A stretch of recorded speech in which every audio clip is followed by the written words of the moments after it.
You have 68 wins. You cannot 69 Nina.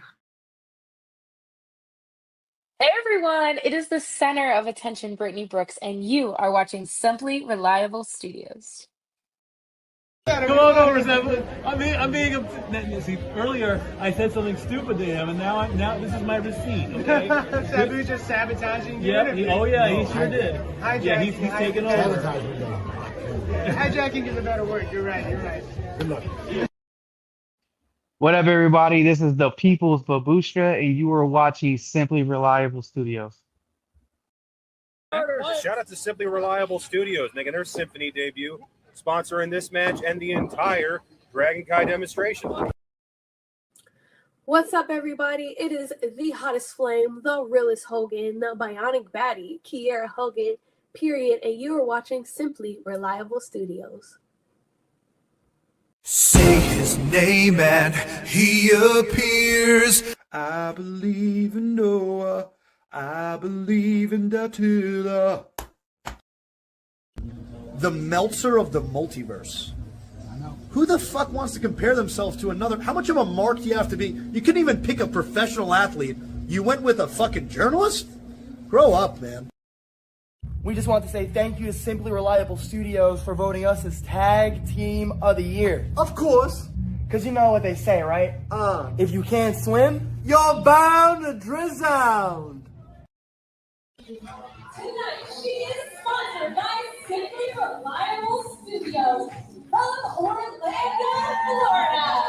She is everybody's favorite BFF, Izzy Marino.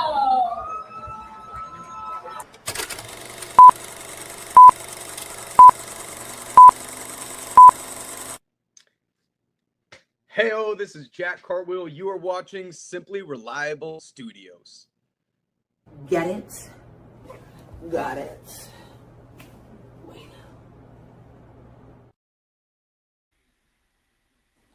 What is going on, everybody? And we are live with another watch-long presentation here from the folks of the Simply Reliable Studios across all of our brands. I am the Renegade of Wrestling, JJ Williams, joined by my brother from another mother, Stat Boy Mikey. What's going on, bro? It has been a literal, not intended, Netflix and chill day. It's a nice Sunday. Car still in the shop. Have the rental. Took a chill day. Got a few errands done.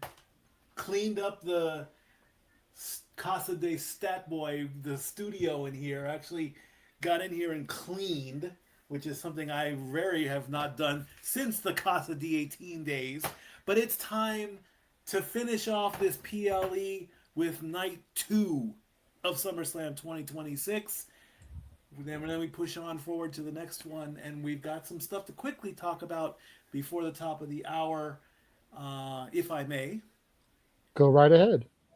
So last night after the pay-per-view went off the air and they were doing post-show shenanigans, Oba Femi praised and thanked Brock Lesnar for passing the torch, if you will, telling him to go out and hunt, which is what Brock does up there in the mountains of Minnesota. And he thanked him, and now Oba is free to pursue the uncrowned championship, because that will be a thing. CM Punk got onto the table, and he started calling people out left and right. He's calling out Randy Orton. He's calling out Oba Femi. He used a good old, you want some, come get some. I take on all challengers. Don't know where that's going yet, but it is a good possibility as to what is coming up next. Triple H gave us an update. I don't know what's going on with the Bella twins, but when one Bella gets injured, the other one wrestles, then they come back, and now Brie is out with a shoulder injury. She did go to a Minnesota local facility for skull. Might surprise me. I did not get an official. I did not even get any of my predictions in on this one, so I will quickly go through. I'm going to go Dominik, Sami, Trick, Lash, Gable, and Roman. Those will be my 6. Okay. I do want to talk to you about one of your picks because it very much surprised me. Go ahead. Lash. Yeah. Why Lash. Lash? Um. And keep in mind, Lash legend, NXT call up, wife of Trick Willie, IRL. Nothing but respect from her. Gorgeous. Good job, Trick Willie, being able to pull that. Don't mistake it and think that I'm trying to put her down. But the way I look at the field is this. Okay? And then you can give me your reasoning as to why you picked Lash. Jade would think that an interim title is beneath her. Yes. Tiffy is already the United States champion. Yes. We're not going to Ultimate Warrior her and give her both belts. No. Charlotte, if she wins, does it even count? It's an interim title. It wouldn't count until she beats Rhea. Right. So eliminate those 3 right out the jump. That leaves Lash and Chelsea. You picked Lash. Mm-hmm. I picked Chelsea. And my main reason is Unreal Season 2. Michael Hayes telling her that she will never be a world champion, that she has a ceiling. I think this match, even though it is interim, is being designed to shove it right up Bad Street, USA. She gets that title, the fans go crazy, and she gets to show him and the rest of the booking team exactly what a Chelsea Green championship run can really be. So, all of that laid out for me and my logic. Why Lash Legend for you? I'm going to go with what I saw Unreal Season 3 with Lash. I see the human side of her. I see the spiritual side of her. And those mean a little bit more to a character, to a person, when I separate the two. She had Don't you feel though that she hasn't been on the roster long enough? Like I feel like Lash is the type of person that let her get an Intercontinental, let her get a US title run. Maybe let her get Money in the Bank, not this year, but next year. You know? That is true as well, but also once in a while and expect the unexpected. Let the shock hit the ring here as the voice of the Simply Reliable Studios has made his entrance looking sharp as always. Our brother Noah Foster's here, and Darius Rucker is going to start with the anthem.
Well done by Hootie minus the blowfish. Noah, how are you doing this evening? Doing well, gentlemen. Good to see you once again as we get ready for night 2 of this weekend. That is SummerSlam, where once again we are reminded that we are here now to once again demonstrate our passion for this business. As we look towards, of course, what was then, as of course the future was crowned last night between Open Femi and Brock Lesnar. Regardless, whatever era you grew up in and how you are defining what you see on your screen, know that we are in this together, and it will go on forever. And welcome everybody once again to SummerSlam Night 2. This is Sunday evening from the U.S. Bank Stadium. I am, of course, the voice of the SRS, Noah Foster, with the Renegade of Wrestling, JJ Williams, and Staff Boy Mike as I bring you all in. Thank you once again for those that tuned in last night and are tuning in now. If you haven't already, please like, subscribe, comment, tell a friend. You want a super chat to dictate the conversation or pay by the passions. It's as simple as that. We know we got Roman Reigns and Seth freaking Rollins defining the World Heavyweight Championship in our main event. Danhausen looks to hold on to the human monies. We make it a brand new Intercontinental Championship as the AAA Mega Champion Dominik Mysterio enters his way in. And of course, as we learned, Finn Balor and Sami Zayn will set the pace to determine the new number one contender for the undisputed WWE Championship. And of course, the Queen looks to become once again a bearer of gold alongside 4 other women in the interim role as we look towards an interim WWE Women's Champion. That and so much more tonight on SummerSlam Sunday. As always, Jade, take control from you. Good to be seen and good to be with you all once again virtually on the X or in your YouTube feed as we get ready to do this for SummerSlam Sunday. 100%. I'm really hyped. You know, again, much like I discussed on Simply Predicting, listening to WWE Radio today got me even more hyped for this. Kit Wilson, Nikki Bella, Roxanne Perez, all on the show this morning, giving their thoughts about things, really helping to hype things up. Already 100 plus watching us this evening. Those of you watching on the X, go to that YouTube, subscribe. My boy needs 7 subscribers. That is it. Before we go off the air with shenanigans, 7 subscribers to that Rage of Wrestling. Y'all can puts do him it. over his goal. There's Y'all can do 100 of y'all watching us right now. Do it. Whether it's on YouTube or the X, make it happen, please, and thank you. Do it, do it, do it. And again, if you haven't already, subscribe, subscribe, subscribe, subscribe. Give it a thumbs up. Give it a like. Let people know. Be part of the conversation. Use an @SR Studios 2024 as we do this for all the biggest shows, PLEs, payments, and specials across all things professional wrestling. Damn it. And we are happy to bring you this content. And thank you for reminding that. Anybody that is watching this on YouTube, like the video. That boosted in YouTube's algorithms. That way more people find us. So regardless if you're watching it on Noah's channel, my channel, Aaron Rift's channel, Walter's channel, our Canadian friend, Ash's channel at Batty for Wrestling, any of the YouTubes that we are on right now, like the video on the channel you're watching. Like I said, boosts us up in the algorithms, helps recommend us to more people. Shout out to Nick in the chat. He will be here in a little bit for the shenanigans, of course, as we talk about things post-show. I see you loading graphics. I want to make sure you got the right one in there. I'm making sure. I knew you were going to say. That's what I'm saying. Keep talking. I had it ready to bring in on my own side. Okay, I'll leave it to you the graphics. But you've got all the rest. I just had that one ready. Okay, I'll leave that one to you. Because I didn't want you to screw me. I didn't want to screw you. Do that. The undisputed when we know damn well that title is not undisputed. I wasn't going to do that. I'm honest. I wasn't going to do that. Lies. Lies. Oh, brother, I love messing with you, JJ. And you are, boy. All right, let's get into things. You are looking live virtually at capacity crowd on cam from the U.S. Bank Stadium Arena in Minneapolis, Minnesota, as we bring you in to WWE SummerSlam Night 2. Hello once again, everybody. Noah Foster, the Renegade of Wrestling, Jade Williams, Stat Boy Mike, as we get right into the action. Let's find out who's going to become the new number one contender to CM Punk's WWE Championship. Balor Club Worldwide has arrived as Finn Balor, who might be on his own road to redemption tonight, looking to purge a 10-year omen, dark cloud in his career. 10 years ago, folks, at SummerSlam, Finn Balor was the first man to win the newly minted and presented WWE Universal Championship. And of course, 24 hours later, he had to vacate it due to injury. Mike, there's a long-term history, as we know, between the Prince and everyone's favorite Muppet underdog from the underground that's calling himself the last real good guy in this business. Give your own statistical analysis on this and your pre-bell thoughts. As of course, right now he's muted. You're muted. You're muted. I'm muted? No, it's Statboy, boys. Go ahead, Statboy. Sami Zayn is one pissed off Muppet right now. I mean, he has every right to be. As when he lost the title, I compared him to Stan the Man Stasiak with a 9-day title. And Matt, anybody who works, you've worked, you've clawed, you've done your best, you've come to work every day, and it's just gone, or you're passed over. It happens in life, ladies and gentlemen. I don't like it. Anybody else? I don't think Sami can go any deeper into the rabbit hole. Okay, he has crashed, burned. We do not need to go down to the molten core of the earth with Sami Zayn. Give him the win, please. And figure for that, Statboy Mike and Walter, you are muted right now, but of course, it's good to have Walter Cruz, our other fellow color analyst, here on screen. Of course, Walter can talk all about Sami Zayn's accomplishments, going all the way back to the black and gold NXT, and prior to that, under a different identity as El Generico through the likes of Ring of Honor and PWG.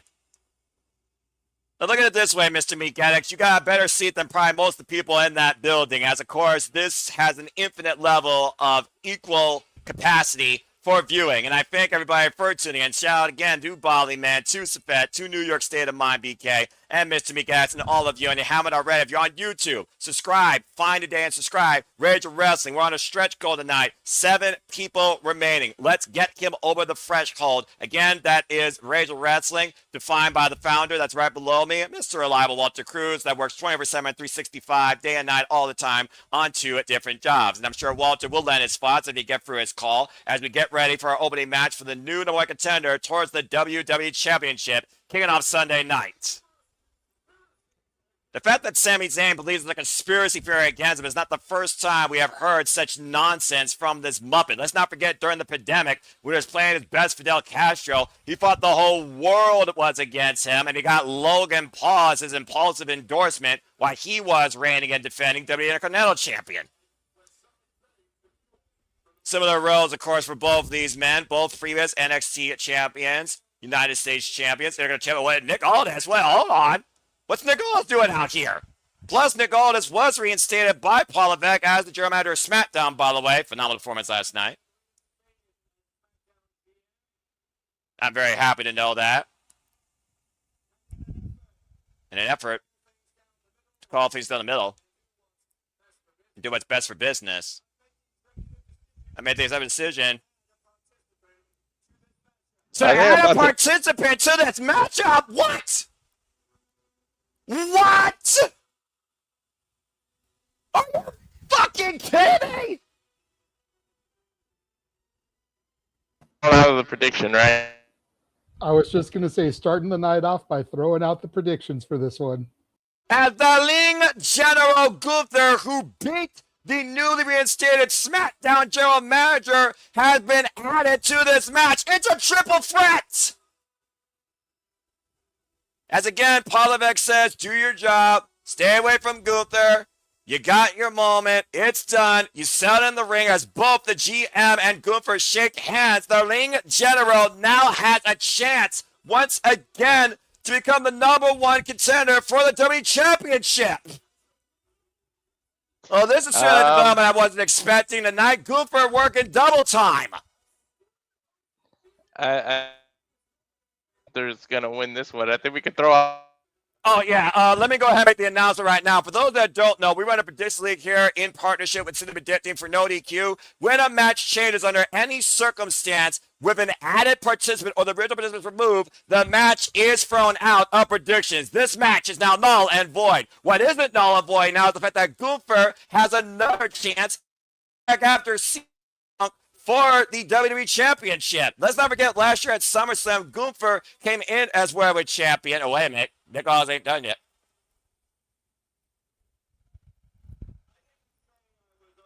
I did say I was only getting one participant. What the hell are you doing? I made a second is a decision to make this a fatal four-way match. Which means we need one more participant. Who's that?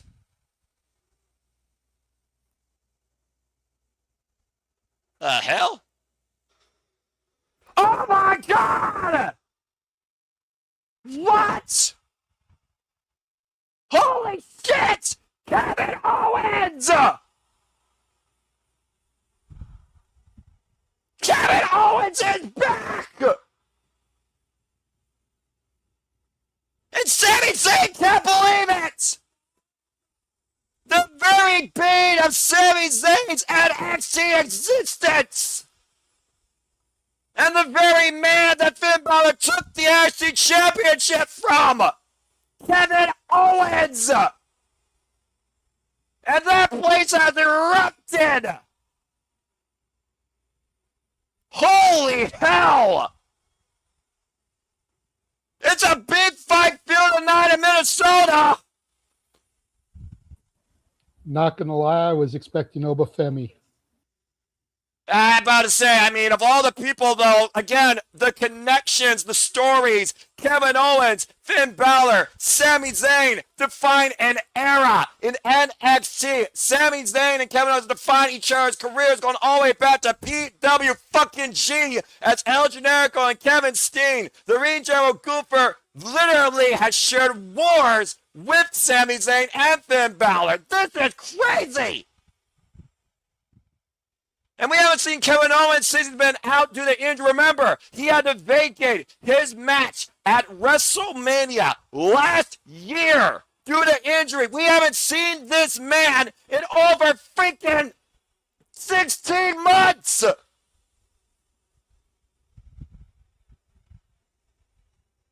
Well then.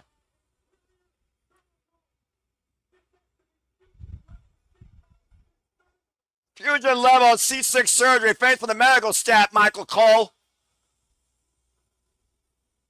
Just when you think this night couldn't get any more crazier.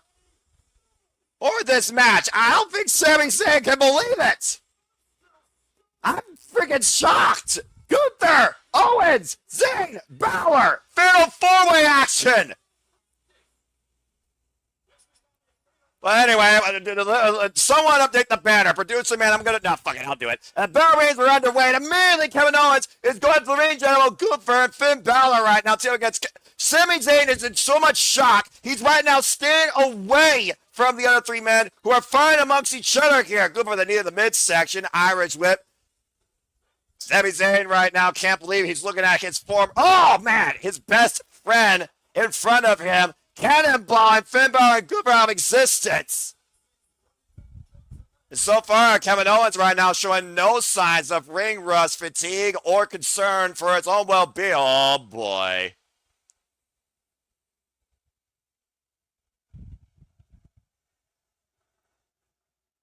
And thank you, by the way, producer man. Oh, what an embrace. Sami Zayn and Kevin Owens. They know what's on the line, though. Here we go! It's about the WWE Championship at the end of the day. Fight, Owens, fight! Oh, man. Short-range clothesline.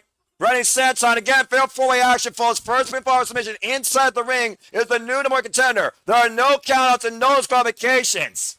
And now Gunther now sent to the outside. Kevin Owens right now wiping out the field, and Kevin Owens now going up to the top rope. And it's fever pitch right now. I can't even hear myself thinking, Kevin Owens, good Lord! With a swanton bomb to the outside, wiping out the field. Take a look at the replay here if you're watching along with me. as Kevin Owens free falls and uses his own body to crush everybody. And right now, Cooper in the drop zone, and Kevin Owens might be feeling a little froggy. And another swanton bomb out to the ring general. I gotta wonder about the conditioning of Gunther, by the way, after enduring that match with Nicholas. Kick to the midsection, looking for the stunner. Uh-oh! And Gunther right now immediately going to the sleeper hold. And now Sami Zayn coming in. Of course, Sami Zayn originally teamed with Gunther to try and turn what would have been a failed four-way last night for the WWE Championship. Oh, man, reverse DDT, big boot, wiping out Sami and Balor. Now Gunther, uh-oh. The strategy's right now being thrown out the window by everybody except Gunther, who's trying to isolate himself with one man. Irish with the Sami Zayn, knee to the midsection. And Matt Helms, good to see you. Another knee to the midsection. And right now, Gunther looking for it. Oh, jeez. Can you believe the complexity of this match and how it has changed, Mikey? It's expect the unexpected. Hey, we had no clue.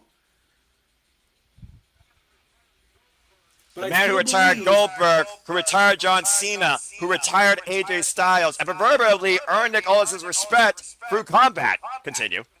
I still believe, I love Sami to death, but I still believe this downfall is going to take place.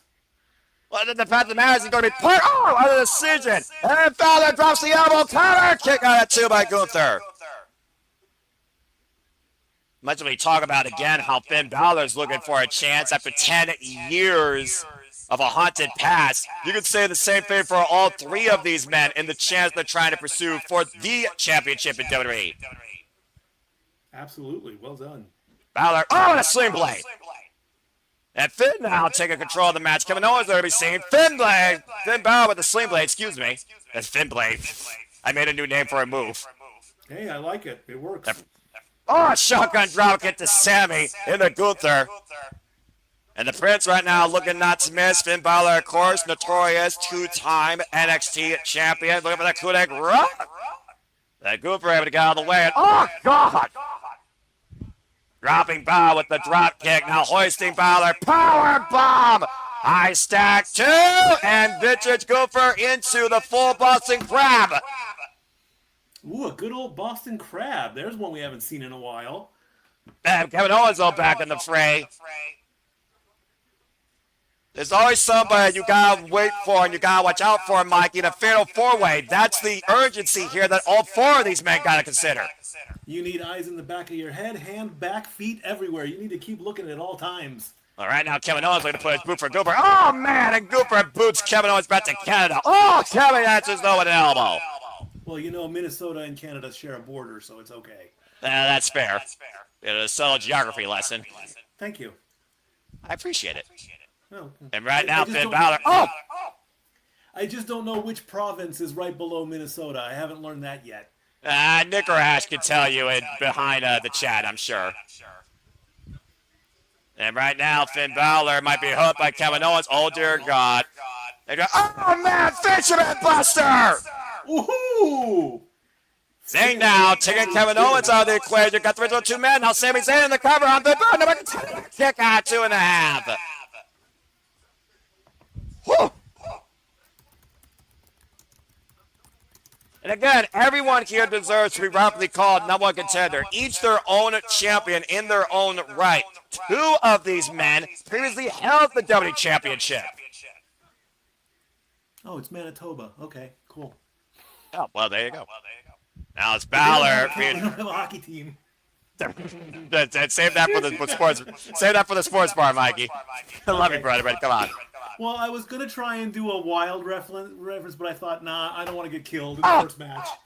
That's fair enough. Again, our first match night of 6, action red hot. Oh man! Nasty crash and burn for Finn Balor. Courtesy of Kevin Owens. Now Kevin Owens looking to go to the top rope. Looking down on his friend, laying flat middle of the ring. Swans. But Sami got the knees up. Will we see the Blue Thunder Bomb?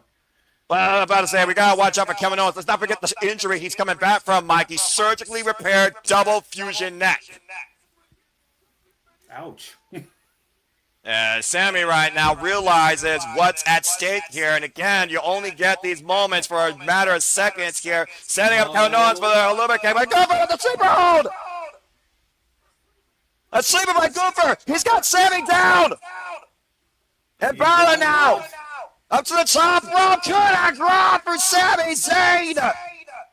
And Balor into the cover! Finn Balor is #1 contender!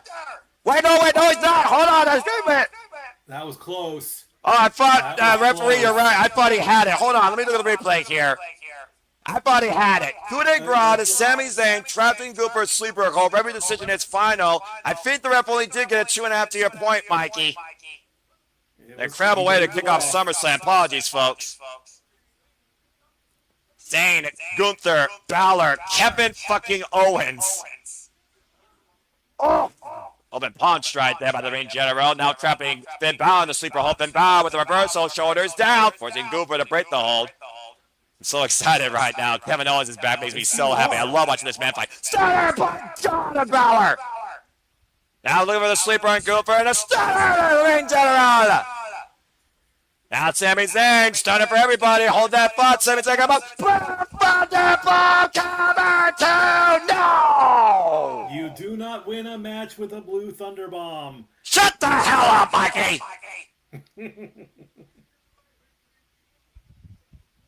Oh, man. The working class hero, the last real good guy of WWE, right? Sami Zayn. Put that on the shirt. Sami Zayn, the man that can't win a blue Thunderbomb. And right now, looking to put this one away at the expense of his best friend. Runs into a super kick! Sami stunned. Kevin Owens gets to the midsection. Stunner! Owens with the cover! 2! Kevin Owens is the #1 contender! Wow. For the WWE Championship! Oh, Sammy's gonna lose. Sammy's toast. Sammy is gonna go nuclear. Welcome back to the KO Show! Nobody had this in their predictions, but I guarantee you that. Sami Zayn had him here with the blue Thunderbomb, but didn't cover the shoulders. Poor ring positioning. He was trying to be his best friend, and at the end of the day, instead of a haluva kick, he got caught running in the Kevin Owens super kick. I have seen this exchange too many times over. Sami Zayn should have known better. Instead of a pop-up powerbomb, it took a fucking stunner, and Kevin Owens just stunned the world.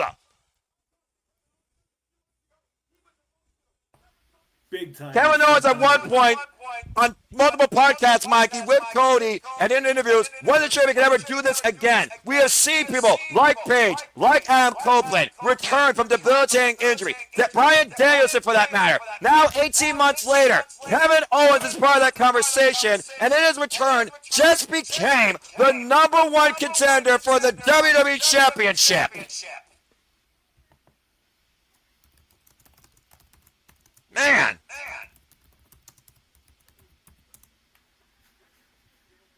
What a hell of a match, by the way. Shenanigans aside, and Nick Aldis didn't waste no time getting back to work. What a way to start. And no kidding. Woo! As we got a commercial break, fuck the streaming service. Okay, well, now that we got a moment to breathe, again, folks that are just now tuning in, Kevin Owens is the new #1 contender for the WWE Championship. As we bring JJ in. JJ, what the hell just happened? Sami got screwed. Again. Mm-hmm. Now, who do you blame this time? Do you blame Kevin Owens? Do you blame Nick Aldis? Do you blame the system? Where's the conspiracy this time? Nick Aldis. 100%. Well, who made the match? The reinstated. Who added the extra participants? Well, Gooper's justified because, again, he beat Nick Aldis last night. I think there's a sense of respect out of that. But Kevin Owens, though, that was out of the blue. I'll give you that. I mean, that's why when I heard you say there was going to be a fourth, I'm like, okay, well, they added Aldis. Let's add Oba. Oba surrendered his title opportunity. Agree. To fight Brock. Agree. He beat Brock. Yes. So throwing him in here having him win to get that title opportunity back would have made a lot of sense. And maybe Oba wants to pursue a different time. Remember the name he called out at WrestleMania. He called out the tribal chief, Roman Reigns. For all we know, after the night, if Roman still holds the gold, and I gotta say that because there's still a 1% chance, we very well could get Oba Femi versus Roman Reigns for a championship. Because now we know for damn sure who's challenging CM Punk next. And, you know, Kevin Owens Punk, I don't want to say that's an easy victory for Punk because that's underselling KO, but there's a lot of history there. Both have Ring of Honor roots, both former Ring of Honor world champions. Exactly. You know, granted, Punk was gone by the time that Steen got to Ring of Honor. Exactly. But I was about still to a mention. lot of parallels in their career and supposedly some bad blood. The crazy thing is also, JJ, despite the fact these two have had such crazy long terms of their career, they've never, ever faced each other in the ring. This is a first time ever encounter. Mm-hmm.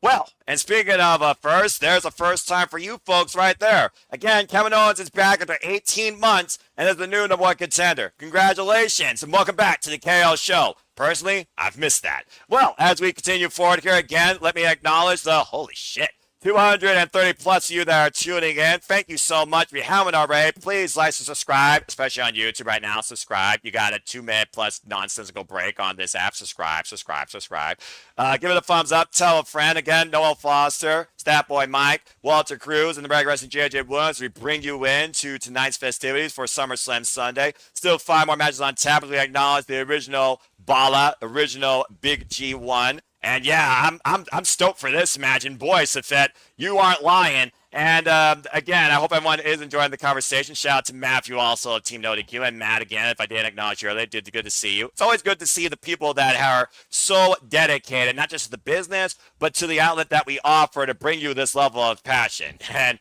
whatever voice you want to call me, I'm just happy to bring you that form of entertainment and energy, as well as JJ and my friends. So again, hope you're enjoying. If you haven't already, go to YouTube, subscribe to Rage of Wrestling, follow us today on the X at SR Studios 2024, and stay tuned after SummerSlam concludes, for we will give you a weekend closing shenanigans, bringing our simple takeaways from the weekend, and then, of course, me and Papatino will bring you the Prediction League updates and break it down live 6 p.m. tomorrow night prior to Monday Night Raw. That and all that and so much more ahead here at the Super Reliable Studios out of SummerSlam weekend. Again, guys, a hell of a hot start. We got 5 more matches to go. Coming up next, we're going to whoop that trick or see if Baron Corbin ends his days as the United States champion. And JJ, you've been to bat for Baron Corbin here, thinking that there had to be a reason they brought him in to be more than utility. And Trick Williams, he very well might have bigger things in store for him, but you can't argue that Trick Williams have truly made the title his own in the short stint that he's had it. And again, he's only had the title since WrestleMania when he beat Sami Zayn for it, and Sami started going into a downward spiral. No, 100%. And I'm not, look, I get a lot of people have issues with Baron Corbin. Whether it's they think he's lame, they don't think he's good in the ring, whatever their issues are. Right. Totally get it. Granted, wasn't watching really for his rise, saw a lot of his fall. Baron Corbin, Bishop Dyer the Nomad, did a lot of great things towards the tail end of his first run and his independent run before coming back. You talk about him and Braun Breaker as a team in NXT, helping Braun Breaker really embrace his heel side, both of them getting called back up to the main roster again together before Baron Corbin got released. You talk about his run at the Skyscrapers with the also released Donovan Dijak. And former tag team champion in MLW, I think. I was just getting to that. In MLW, becoming tag champions, to never losing those titles, having to surrender it because of his opportunity to come back. There has to be something more here. You don't just bring him back off of that success and turn him into a glorified jobber. I think that he's being used to help once again boost the stock value of one Bronathan Breaker. And the first step in boosting that stock is defeating Trick Willie for the US title so that he can eventually lose it to Braun once Braun leaves the Vision Vortex. And with that, I'm going to tag in Mr. Reliable, who's back, and I will see you guys after this match. Yeah, thank you for that, JJ. And of course, Step Boy Mike. About to say, nice job, Mr. Reliable. ... Well, then again, Step Boy, to JJ's point, Baron Corbin, for as many career gimmicks he endured in his previous WWE stint, he also is a former WWE United States champion. Bring the tail of the tape and bring us your thoughts towards this. I wish this bald lone wolf gimmick, okay, if that's the new incarnation, fine. I couldn't get behind him, okay? I'm glad that he's back. I'm glad that he's probably providing for his family and everything. But I don't see him winning this match. I'm sorry. I got to go with the guy I know, and that's Mr. Lash Legend Trick Williams right here.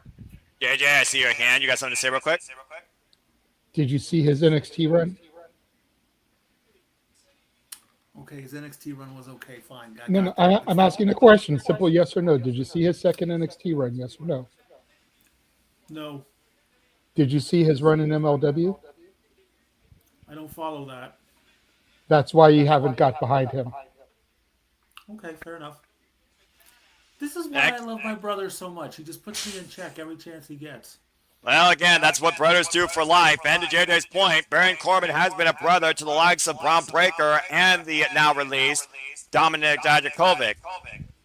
Again, Walter, Baron Corbin, you can name every gimmick across both your hands. As he said, he had to get away. He had to find himself again. But he knew some point he would be back here to bring the end of days to everyone. Of course, Golden Glove boxing background. Go ahead, Walter. Eventually, some gimmick is package people be successful. The person themselves. As we wait for Trick Williams to bring the bit bass.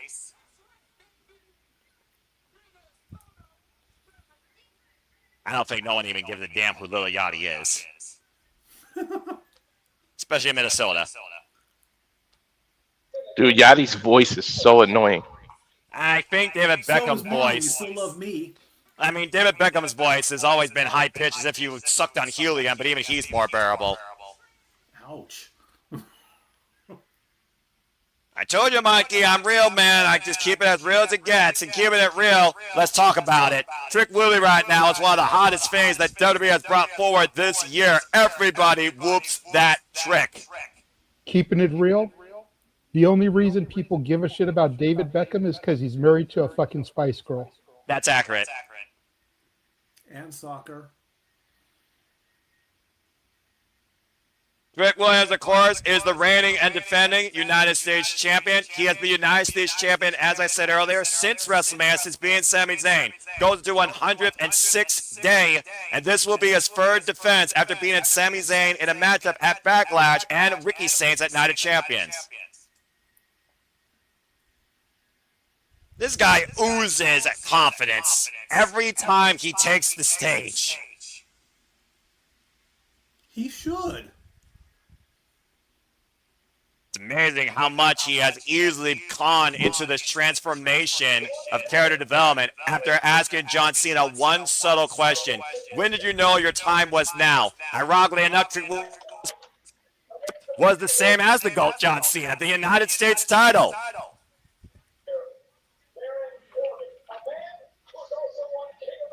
And Baron Corbin, of course, also the United States Championship in his previous life. He held that title for 70 days. Ironically enough, that was also his very first WWE Championship. He took it off the likes of the phenomenal AJ Styles and Ty Dillinger in a triple threat back at Hell in a Cell 2017.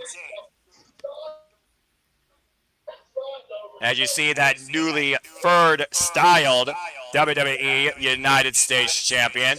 And in this day and age of, non-traditional heels and faces, you can call Trick Willie a heel all you want with all the pomp and circumstance. He's still the hottest face in sliced bread on the SmackDown roster. Nice flapjack and a kip-up by this former collegiate athlete with a football background.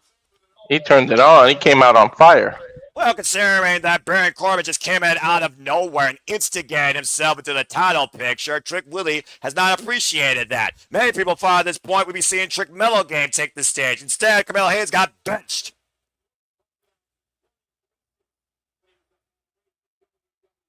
I don't know what Baron Corbin necessarily learned during his time in WWE, besides maybe more character dynamics, but we'll see what he brings forward here tonight as Trick Williams takes him up on the outside. Again, folks, title matches. Title can only change hands via pinfall or submission. Inside the ring, count disqualification means nothing. And if you look at Baron Corbin's past, he has a very short fuse, but he loves making money. If you want to make money, you need to win the title. Thrown shoulder first into that barricade in the timekeeper's area, and Trick Williams right now. Whoa. Well, maybe Trick Williams doesn't want to beat the man. Maybe he wants to embarrass him. Bringing out a table.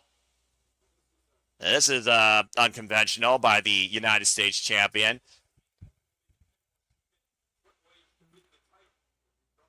And about to say, still to come tonight, interim WWE Women's Championship ladder match. Last legend, Jade Cargill, Tiffany Stratton, the Women's United States Champion. Charlotte Flair and Chelsea Green. Chelsea Green for the win! Also, Chad Gable will challenge Penta for the Intercontinental Championship.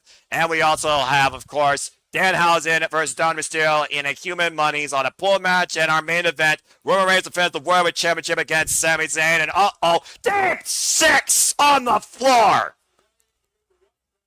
Baron Corbin laying in patience there for Trick Williams to make a mistake and caught him literally running in, using his own momentum against him. Referee starting his 10 count. Baron Corbin knows, though, he can't win the title via count up, but he can certainly use this time to regroup. Again, a count out victory does not do anything for Baron Corbin. And Corbin right now at the count of 5 going back to the outside. I don't think any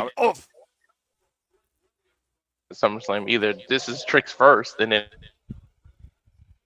But again, Trick Williams, to your point, Walter, has only been on the main roster since January, but he's been involved in every PLE practically.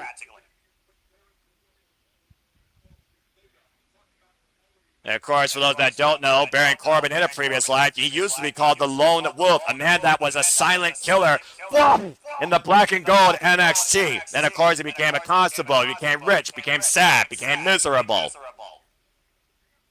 And then, of course, went off outside WWE to become a tag team champion in other companies, as we referred to earlier.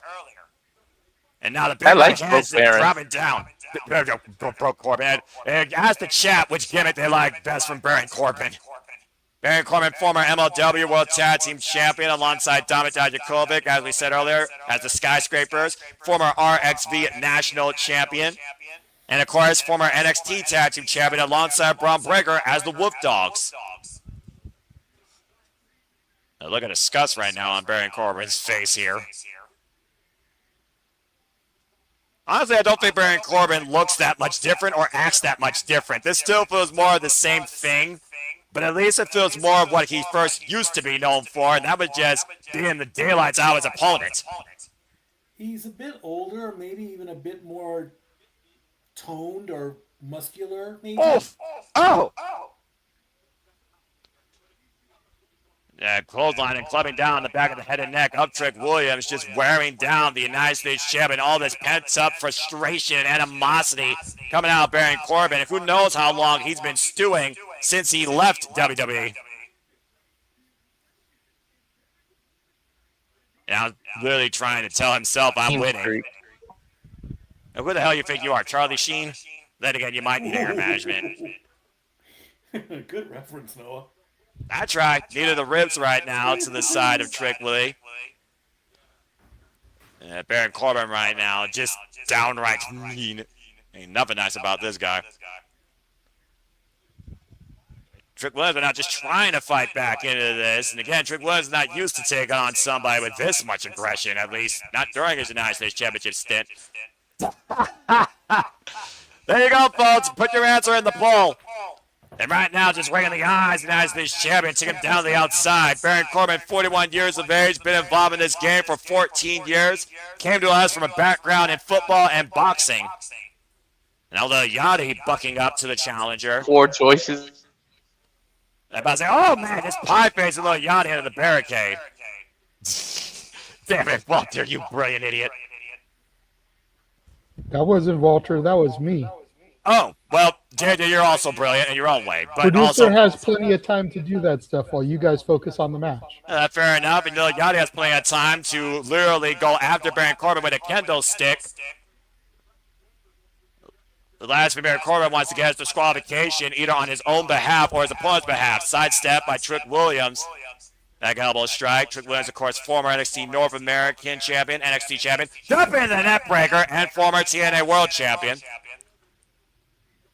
Leg lariat wiping out Baron Corbin, another leg lariat. Modern day Booker T here in so many ways. As I say that, it's a bucket! Cover, back press on the far leg. Kick on two by Baron Corbin. W over here. I'm pretty sure Booker T is already saying, I like it. Take a look at the replay here in the bottom left-hand corner of your screen. Driving Baron Corbin down with that bookend.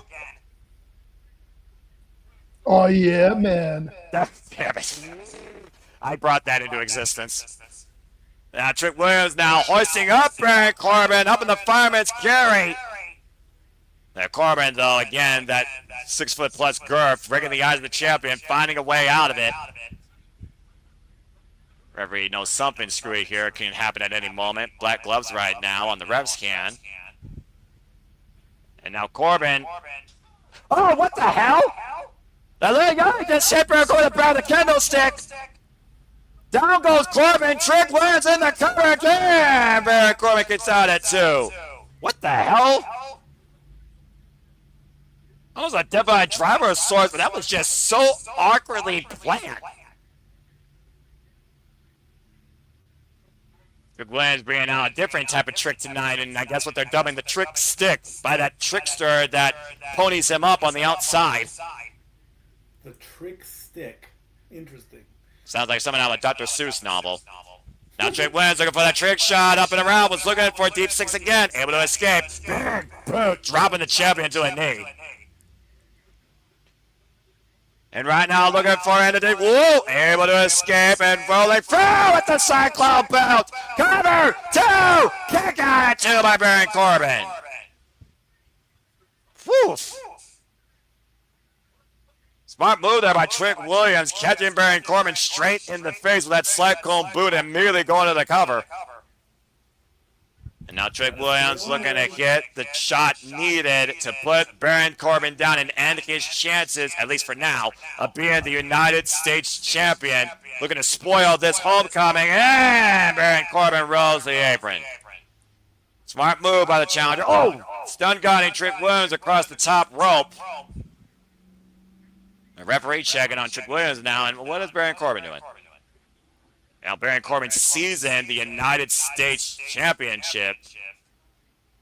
This is not smart, I don't think, at all right now. And Yachty going after the title. But Corbin up on the apron. Uh-oh. Now, someone tell me this might not end well. Trick Williams, though, coming to the end of his boy. And, oh, little Yachty crashed off the apron through that table. Corbin bounced into Yachty, and Yachty bounced through that table to the floor, and Trick Williams didn't see it! Or excuse me, ref didn't see it. Trick Williams hit with the title. Hands on days! Shoots the half! Cover! 2! Baron Corbin's the new United States champion! Wow. Unbelievable. Called it. So, yep, told y'all. This is not SummerSlam. This is Shocker Slam. You thought Baron Corbin was just a utility player. Think again. In less than a month, Baron Corbin returns and seasons the very first title he won here in his WWE career. Baron Corbin Corbin just whooped that trick and became the new United States champion. Aaron Rivers got to be apoplectic. Take a look at the ending stretch. We thought he was down with that cyclone boot. Side press with the far leg, and Baron Corbin kicked out. Trick Williams was too distracted after seeing a little Yachty bumped by Baron Corbin off the apron, falling through that damn table, and Baron Corbin cataloged. I was shocked to see what happened there. This match had all sorts of levels of miscommunication and shenanigans. And in that moment, Baron Corbin, wham! He walled Trick Williams with the United States Championship, and that set him up for his end of days, holding the title, and Baron Corbin just got gold. Did not see that coming. No one saw that coming except for a 1%.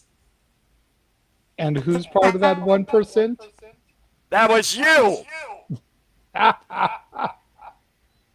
Well, congratulations, JJ. You hit the jackpot and pissed everyone else the fuck off. Baron Corbin is the new United States champion, and I cannot wait to hear Aaron's reaction about it. In all fairness, I'm used to pissing people the fuck off. So well, so is Jeff motherfucking Meacham, and Jeff even said Baron Corbin. That's why you all are brothers for life. As we got another commercial break, fuck the streaming service. What the fuck? Baron Corbin? What? Mm-hmm.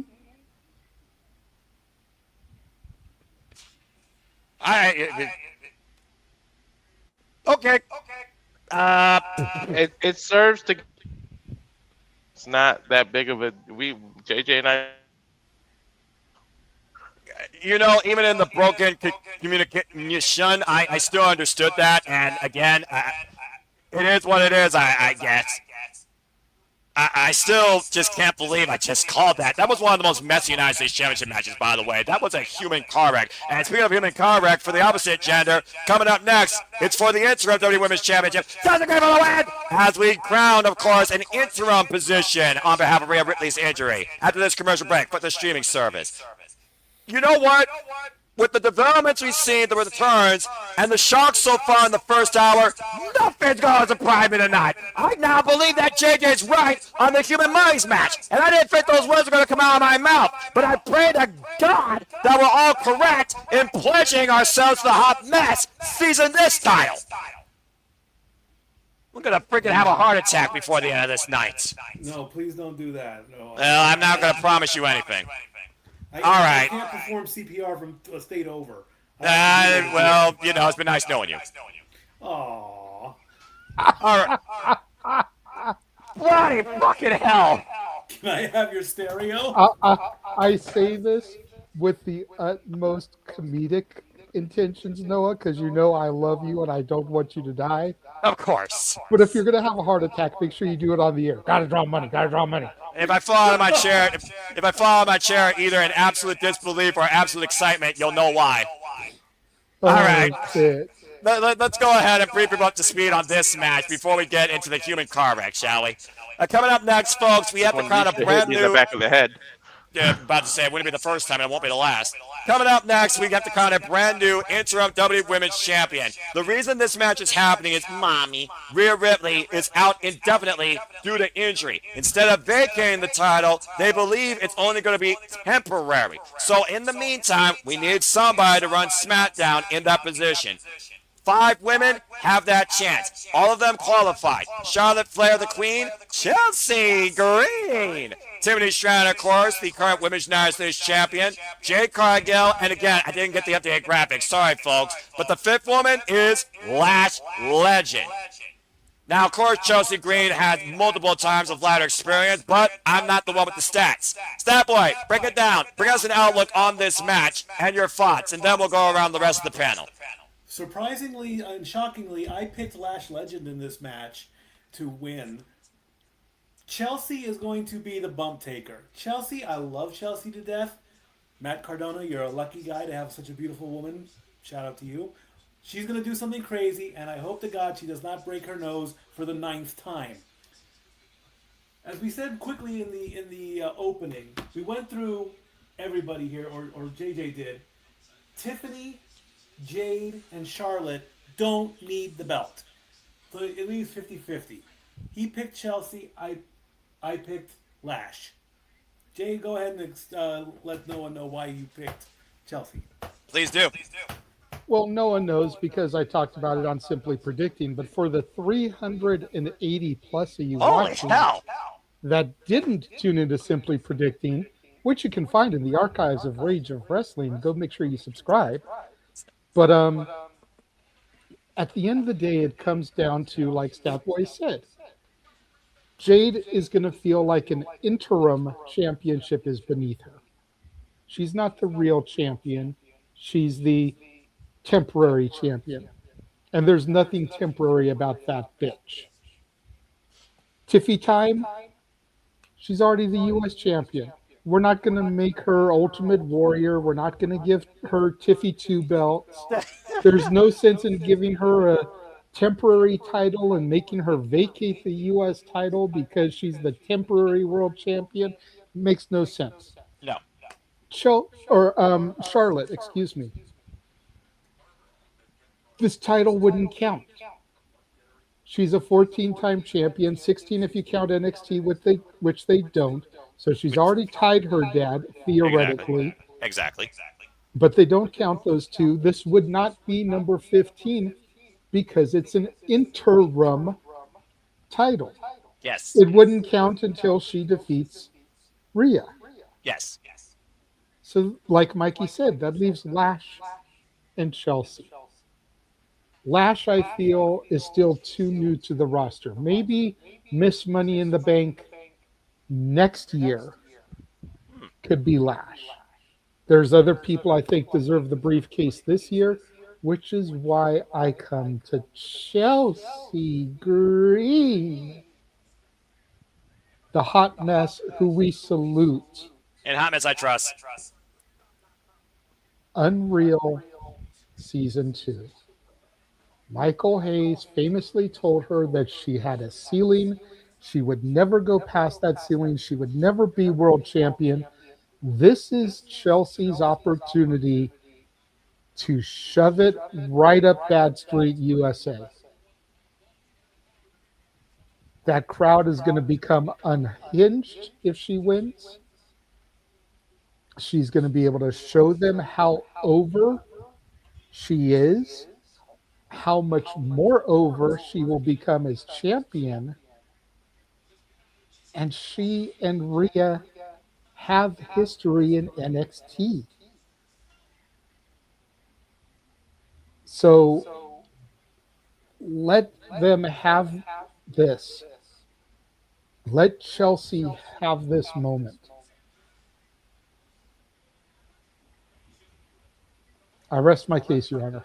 I appreciate that, and I really appreciate all those thoughts. Thank you. And again, like I said, it's one of those things where you're straight business. You work your whole life for this moment.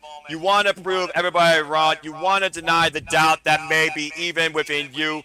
This is Chelsea Green's moment, and she absolutely has earned it. Laura Vanette's former TNA Knockouts World Champion. At one point, I thought she should have held the Money in the Bank briefcase. Inaugural WWE Women's United States Champion, the only one that made that title mean any merit.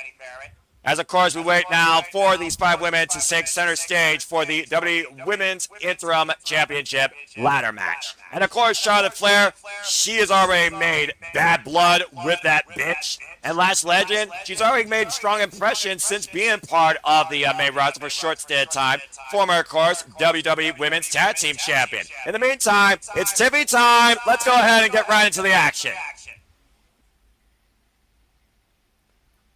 Tiffany Stratton, that Michael Cole at one point said could be on the run of a Charlotte Flair-esque career, has already done so much in her short stint on the main roster.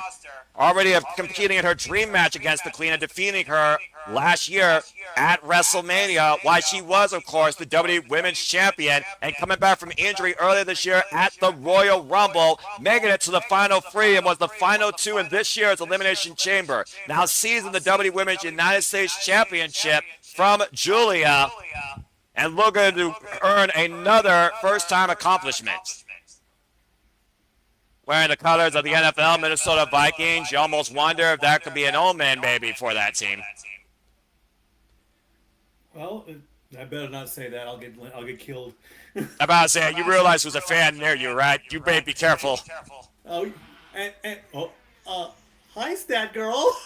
I was just going to say that I hope the Vikings do very well because Tiffany Stratton is wearing Viking colors, and if you want to see me killed, I'm gonna keep talking. Her pin pan is strong. In other news, a storm has arrived here in Minnesota as you look at the high and low pressure zones. Oh, man, Mikey. Good luck, brother. As Jade Cargill apparently looks to show this is what it sounds like when the doves cry, channeling her inner prince in the royal purple. Looking to become the princess of the SmackDown's roster, and she very well could do that as an interim holder of the WWE Women's title. Okay, she's got a... Okay, I'm seeing a purple theme here. I wonder why. Well, we are in Minnesota, the home of the Vikings. I've got purple roses. There you go. Looking to once again get closer to that WWE Women's Championship. Of course, Rhea Ripley and Jade Cargill have shared a rivalry since WrestleMania. And honestly, Jade Cargill was Rhea Ripley's last opponent over that title 2 times in a row. And of course, Tiffany Stratton was the catapult to Jade Cargill, winning her first and only WWE Women's Championship before Jade lost it at WrestleMania. Tiffany Stratton and Jade Cargill, no love lost with each other, of course. None whatsoever. Salute the face of America, damn it!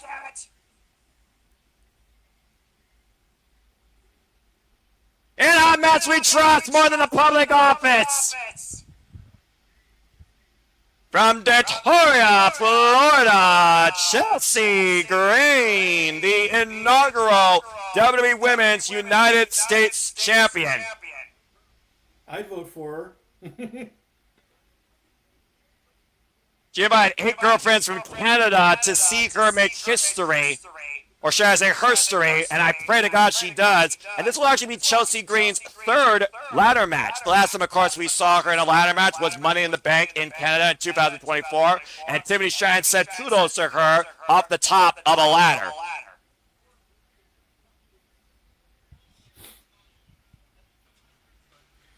And coming in now, of course, to the ladder match is Lash Legend, the other unknown, the other X Factor here in this matchup.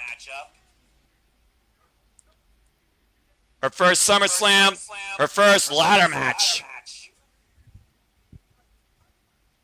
And let's remember the rules right away, in case people are wondering. You have to climb the ladder, seize the title off that, whatever they call it, burn or whatever, and you are the new interim WWE Women's Champion. It's that simple. Yeah, but it's extremely difficult. We've seen ladder matches shorten and end careers, and sometimes it's not even about the goal, it's about the damn moment when you might break your damn body. And a lot of inexperience is involved in this ladder match, as I said, but there's also a lot of stature, which might make the climb easier. Hell of a lot of talent here in this ring. I'll give WWE credit where credit's due. Lash Legend, by the way, this is actually her 2nd ladder match. She was involved, of course, in a 6-way for the NXT Women's North American Championship at Battleground 2024. But when it comes to rising above the rest, on many occasions, there is only one queen in WWE. All hail Charlotte Flair. Somebody did something very nice for her father, gifting him a remake of the Rolex that he was gifted by Shawn Michaels. Made him cry and everything. We've also seen the Queen show a bit more of a side of humility in the name of an 8-year-old girl going from a special condition that may no longer be with us, as you see her donning that unique gear here tonight. And of course, Charlotte Flair, former WWE Women's Tag Team Champion, alongside Alexa Bliss. No stranger to a ladder match, by the way, coming in with the most ladder match experience. This will be her 8th ladder match. So much success over the years for Charlotte Flair. With the WWE Women's title, SmackDown title, Raw title, NXT title, NXT matters, damn it. WWE, fuck you. She's a 16-time WWE Women's Champion. Why she does adorn the 14-time. Whoa! And Jade Cargill, of course, has been nothing but a bitch in Charlotte Flair's back after causing Nia Jax, of all people, the chance to be here. Jade Cargill inadvertently helped Charlotte Flair qualify for this ladder match. Charlotte Flair also cost Jade Cargill against Rhea Ripley for the WWE Women's Championship back at Clash in Italy, and Jade Cargill has not forgotten it. And right now, action all over the place here. Tiffany Stratton going after her last legend, up the steps, looking for a Hurricane Rana, but the power of a Lash. Oh, my word. Uh-oh. Oh, back first on the ladder. Ladders can be used as weapons. Ladders can be used towards the side. Shit! Chelsea Gray with a dive, and uh-oh, got caught. And Lash right now with a choke slam against a ladder to Chelsea Green. On a standing ladder, nonetheless. Good grief. And feeling good about herself, just dropping the ladder. Might be looking to set it up here. We haven't had a ladder brought in the ring yet, Mikey. It's also one of those things that right now, do you go for the ladder early or do you wait? Especially if this is your first time here. Okay, if it's your first time, go for the win quick. But Whoa. if you're experienced, you wait. There goes Chelsea Green into the WWE Universe over the barricade. And Lash Legend right now, the smartest competitor here, despite the fact this is her first main roster ladder match. Excuse me, folks. Still looking for her first piece of singles goal in WWE. Now Charlotte Flair pushed the ladder away. Oh, boy. Oh, man! Boot to the side of the head. Dedicated, of course, that gear, like I said, to Scarlett. A young little 8-year-old girl that passed away last year. And right now, Charlotte Flair, the side step. Charlotte Flair, of course, coming back from the injury, as you see that knee brace on her. Cartwheel forward in the clothesline. Last Legend catching the Queen. And pure power on display here by Lash Legend, just dropping Charlotte Flair back first, little lumbar on a ladder. And so far, how dominant has Lash been here in the early going? Are you surprised by this, Mikey? Actually, yes, I am. She's my pick for that for a reason. And you know, when you come out strong, you put everything on the line, and that's what she's doing right now. Well, speaking of strong, you got Jade Cargill, Lash Legend right now, sharing a ring here.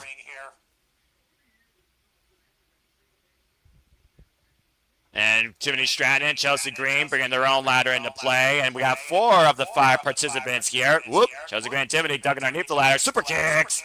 Wiping out Jade and Lash.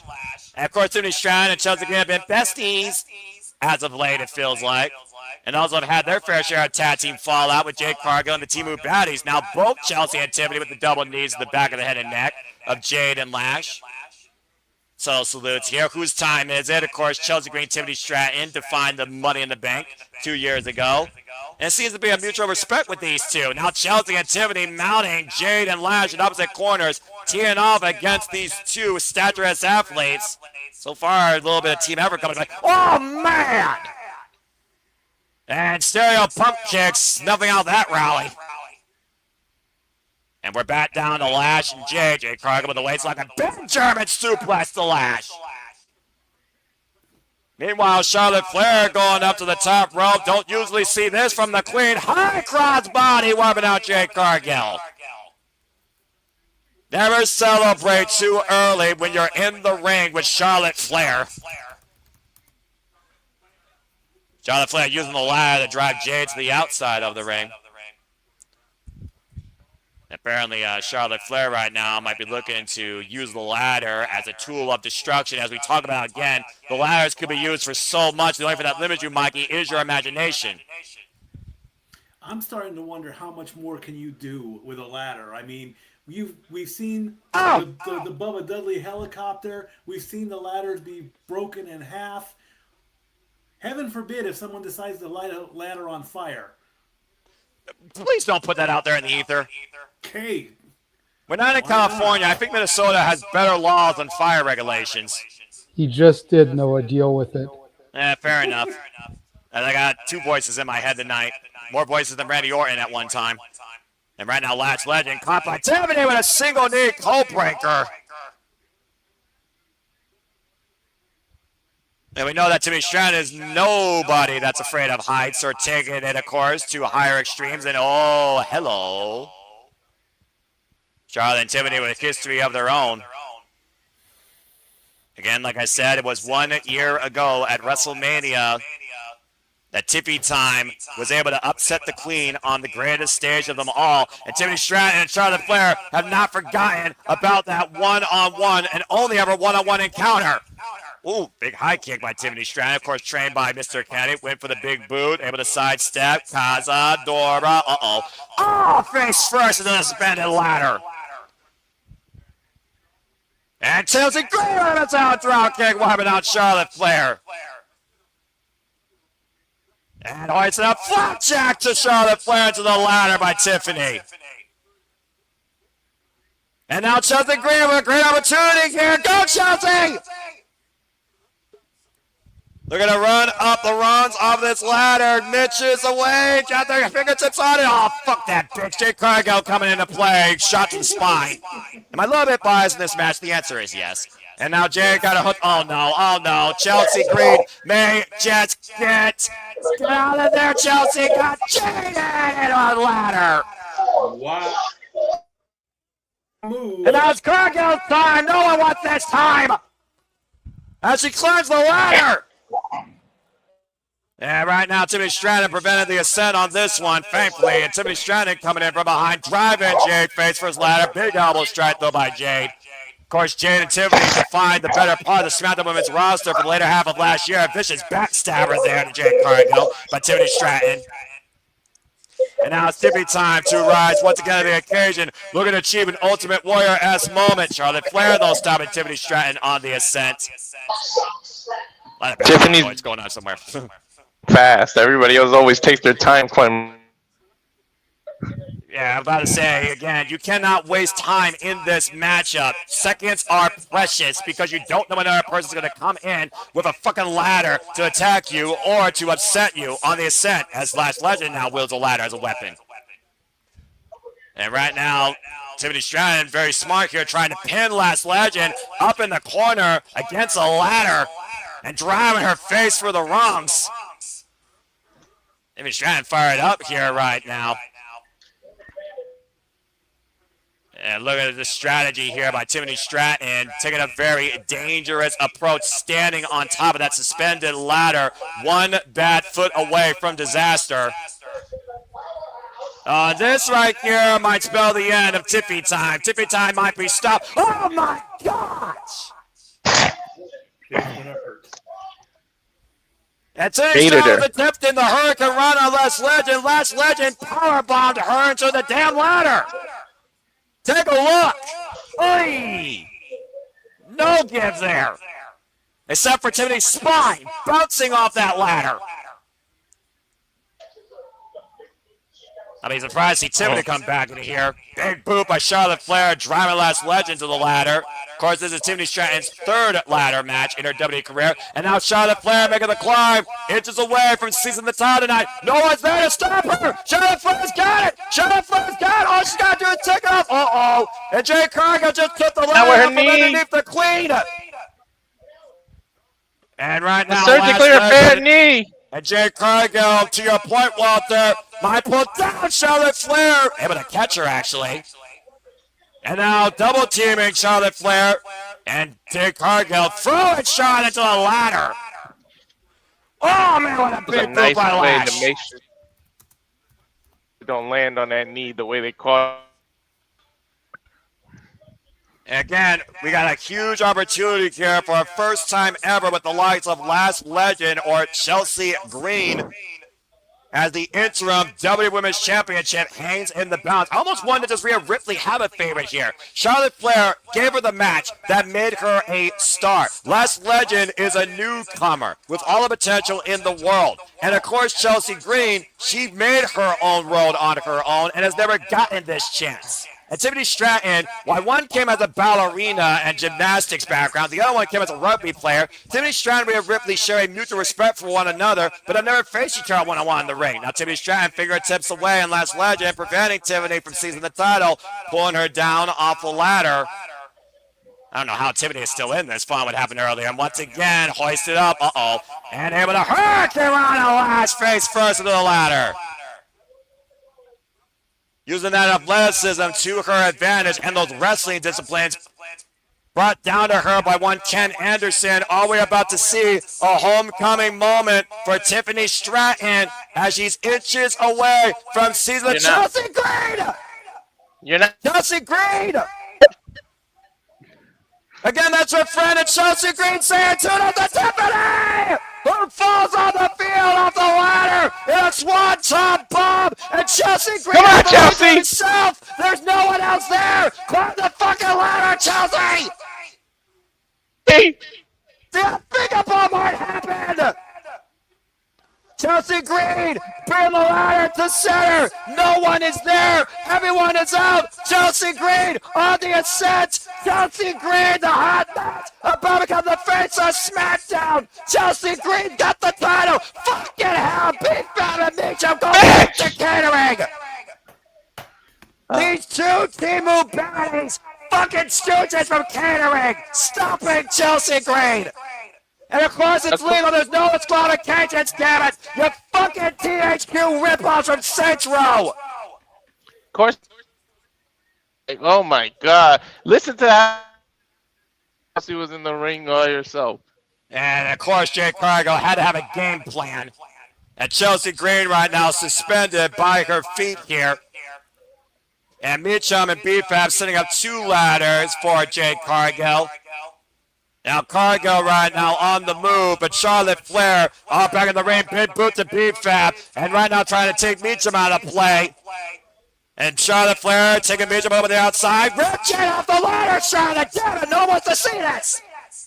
And right now trying to prevent Jade Cargill from going up the ladder and seizing the title. Charlotte Flair, the ultimate foil to that bitch's rise. And Charlotte Flair on the opposite side of the ladder. Charlotte Flair, Jade Cargill at the top of the ladder with the title looming just above them. Now third ladder coming into play. And Tiffany Stratton, Lash Legend, looking to take advantage of this opportunity. All five women are amongst three ladders underneath the interim WWE Women's Championship. Something's got to give here. And it looks like one ladder's going to. And Lash and Tiffany crash through the ropes. And Jade and Charlotte Flair, the only two women left climbing. Charlotte Flair skill on the ladder. Jade Cargill fingertips on the title. And Charlotte saying no. And now Jade and Charlotte fighting for dear life. Chelsea Green, please wake up. Come back to life like Evanescence. Come on now. And it's a scramble right now with these two. As Jade Cargill and Charlotte Flair both fall off the ladder. All women down again. Chelsea Green, wake the fuck up. What up, Chelsea? Chelsea Green back in this. And Chelsea Green realizes she got a moment. Chelsea Green's at the top. Chelsea Green's at the top. Chelsea Green wins. Chelsea Green wins. Chelsea Green wins. Chelsea Green, the Homicide Trust, is the new WWE Women's Interim Champion! Yes! A bigger win than any Viking victory in football! Oh, wow. They did it. First and only time ever WWE Women's Interim Champion is the hot mess Chelsea Green. Fuck you, Michael P.S. Hayes. That's going to come out in another season of Unreal that purpose to get her even more Nobody can over. reject Chelsea Green ever again. As the She hot deserves mess it. stands tall at the summit. And what a human car wreck, though, this matchup. I'll give all these women credit, though. They took the highs of risk. I thought Chelsea Green had earlier, though, after wiping out everybody, but the fucking freaking Magic Walk employee line had to come into play here and nearly ruin this moment, thanks to Meacham and B-Fab. But thankfully, Charlotte Flair stopped that. And, of course, Jade and Charlotte at the top of one ladder, wiping out Lash and Tiffany Stratton off another fucking ladder. And Charlotte Flair and Jade Cargill, again, the ultimate undoers of each other, took each other out of the equation. And Chelsea Green somehow found herself and her core strength back to consciousness, made the fucking ascent, and finally fucking seized her overdue moment. Chelsea Green is the WWE Women's Interim Champion. Determination. They're dangling. Determination, preservation, constant business acumen. Chelsea Green finally at the top. Climbed the mountain to get here. And boy, does she belong here. New interim WWE Women's Champion. The hot mess, Chelsea Green. Fuck yes! And now we got another commercial break. Fuck that streaming service. Oh, I'm so fucking happy. Nothing else matters tonight. I can just go ahead and just leave. They can call the rest of the show. I don't give a fuck about anything else. Got my moment. Oh, I'm so damn happy. Yes! Okay, now that we got a moment to breathe, let me go ahead and acknowledge everybody on screen. Of course, shout out to the 450 plus of you that are tuning in. If you haven't already, subscribe to Rage Wrestling. Find on YouTube. You got 3 minutes of utter nonsense to do that, so you got no excuse. It's free. It's simple. Do it. Do it now. Simple as that. And thank you all for tuning in. If you haven't already, please like, subscribe, comment, tell a friend. Follow us, SR Studios 2024 on the X today. And stay tuned for our shenanigans, recap, and review, and close out to SummerSlam weekend as well, too. And now that we got our commercial break, I give the panel the time now to speak, starting off with the Renegade Wrestling JJ, also known as Slagent JJ. You did it! I So now can't this stop bullshit. smiling. You know, hearing how excited you got, man. Just Ugh, I gotta wipe myself off such a with that. moment. I don't usually get that freaking excited. My passion doesn't come out, especially for things of this company, but damn, was that career overdue for Chelsea Green. 100%, and hopefully this will be the catalyst for more for her. Please. Now made history 2 times in her WWE career. First ever WWE Women's United States Champion. First ever, what? I don't rank my calls. You're crazy. Me when Lola won the title. Hey, you know what? We do have the stat boy here. You know, he maybe can do an episode of the top 10 Noah Foster calls. That'll be in the top 3. Y'all crazy.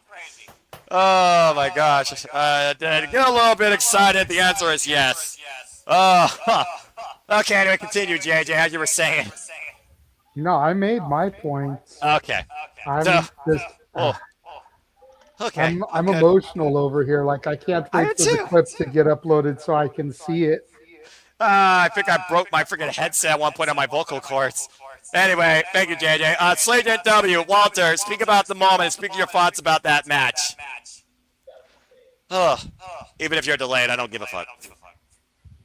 Look at him. He's tranquilo. Look at that. Tranquilo state. Say, Gino, what's up, bruv? Oh, man. Anyway. Birds in space. I had to do it. Oh, my Like gosh. I've said a couple of times, it almost gives the vibe of It really being does. in a stadium and hearing the calls and the announcement over the PA system. Right? So I'm like, whatever at this point. I love it, honestly, because it just adds like that echo effect. You don't get that like at a different sports fans. You don't get that from wrestling, not even in TNA, where you actually can hear the commentary between matches. Because I've been live, of course, at Bound for Glory. And Dino, you have no idea how much I'm looking forward to that. And stay tuned, folks. Good judge of the Silverman's brand at the Public Dealer Network. Me and Dino break it down and give you the live scores update for the prediction leads, of course, after SummerSlam. Still to come tonight, Penta, Sami versus Chad Gable for the Intercontinental Championship. Human Monies pole match, Danhausen versus Mysterio. And of course, our main event, Roman Reigns defends the World Heavyweight title against Seth freaking Rollins.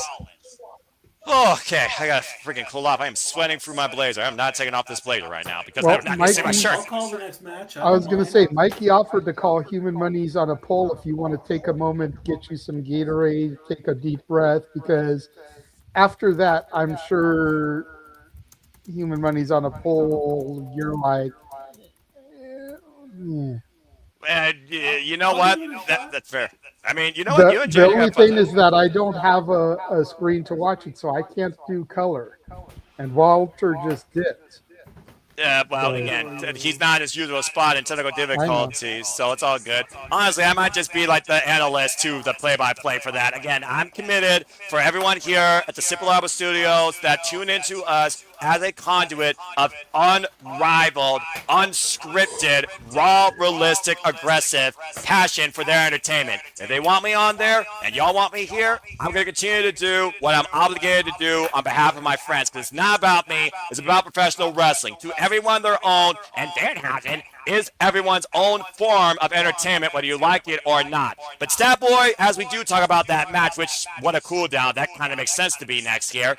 It's amazing what the rise of Danhausen has been and what the WWE Universe have done in investing in him. It's crazy. Indeed, and I have said that I was skeptical. I mean, this is almost like a full circle for me. I mean, you weren't on the feed when he made his debut. I called, oh my God, Danhausen is in the WWE now. I love the fact that Danhausen is doing pop culture, reality, real events. You know, he went on Stephen A. Smith's podcast and said, you know, maybe I can only go so far with cursing people. It only goes as high as the president. I don't know. He uncursed the Knicks. The Knicks win the NBA title. Can he uncurse my cars? I would love for that to happen. And then uncurse Simply Reliable Studios if we are, so we get more and more people. And I'll give him my human monies if I have any. But the only bad thing I can say is this match sounds corny. But it will be funny as well. But I did pick Dirty Dom to win this match. Maybe Danhausen needs a little bit of a loss. He'll bounce back. He is making, I don't know what his contract is, but he's making a ton of human monies. One little loss won't hurt him. However, don't be surprised, and I won't say his name, but he will appear in this match because it is, I'm assuming, since it's on a pole match, anything can happen, anything can go. I don't know why those two are working together. I mean, what happened with the Fire Logan Paul thing? Is that dead in the water now? Good question. But you know, hold on. I got. You want to know what Aaron Ripp's reaction is? He said the following. I think Aaron Ripp is broken. Continue, Mikey. I'm sorry. I had to talk about that. It's all good, man. I mean, this is my happiest moment this weekend. I'm kind of curious how much human monies we would need to get Danhausen on the Simply Reliable Studios. I mean, Geico used to have a money clip, like this is the amount of money you could save 50% of our car insurance. Maybe that's the amount. What's your happiest moment of the weekend, Noah? My happiest moment? Okay, you just said this is your happiest moment of the weekend. What were you talking about? Oh, what was I talking about? Why would you ask that? Oh, because people are just now tuning in because we have, what the hell? Okay, let me go. Let me go ahead and regroup myself. For those that are just now tuning in, all of a sudden finding us on the X, my happiest moment this weekend is the fact of the matter that the hardest working, most entertaining, most deserving, damn it, fucking woman on the main roster, now all of WWE, finally reached the summit, and as the brand new WWE Interim Women's Champion, no other woman in this company deserves this accomplishment or accolade. Damn it, in heavens I trust. Anyway, anyway, that's why.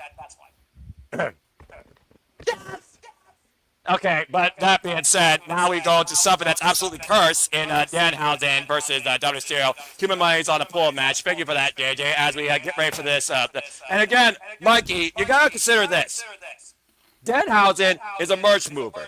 Joe Hendry is an entertainer. The fact of the matter that Joe Hendry and Danhausen both got interrupted this past Monday on a concert and at the expense of Judgment Day, I absolutely could see what happens when you get on Joe Hendry's bad side. You don't want to hear Joe Hendry's name called if you upset him. A myriad of men in Joe Hendry's careers in TNA and WWE learned that the hard way, but Dominik Mysterio is hell-bent on getting his money back and embarrassing Danhausen. They've been trying for months now. We saw what happened at Saturday night's main event in Madison Square Garden after Jade McDonough lost to Danhausen and some Nick player chokeslammed the freaking guys through a table. Indeed. Dominik coming out now with his King of the Luchador shirt wrapped around his waist, hanging in front with a nice coat and all that. And now my feed decides to go out. Dang it. So... Your feet is cursed is what we're learning here. Your feet is cursed. My feet is cursed. There you go. Coming out now. I'm a bit. Oh God.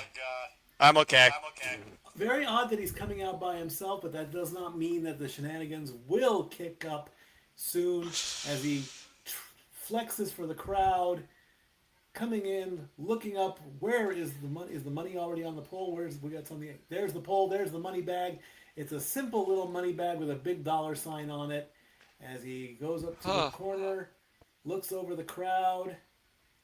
And this match is brought to you by what?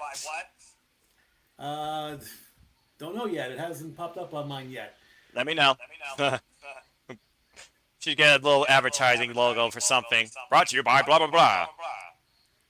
Oh my gosh. Up to the pole, up. Ref's getting him down there. Simple clasp. All you gotta do. I don't say blah blah blah. Blah blah blah. It's sponsored by Minute Maid Lemonade. I had the same three symbols. Which I have not had recently. Last time I had Minute Maid, I think it was the fruit punch variety they have at the gas station at my job. I like to call the gas station the convenience store that's overpriced.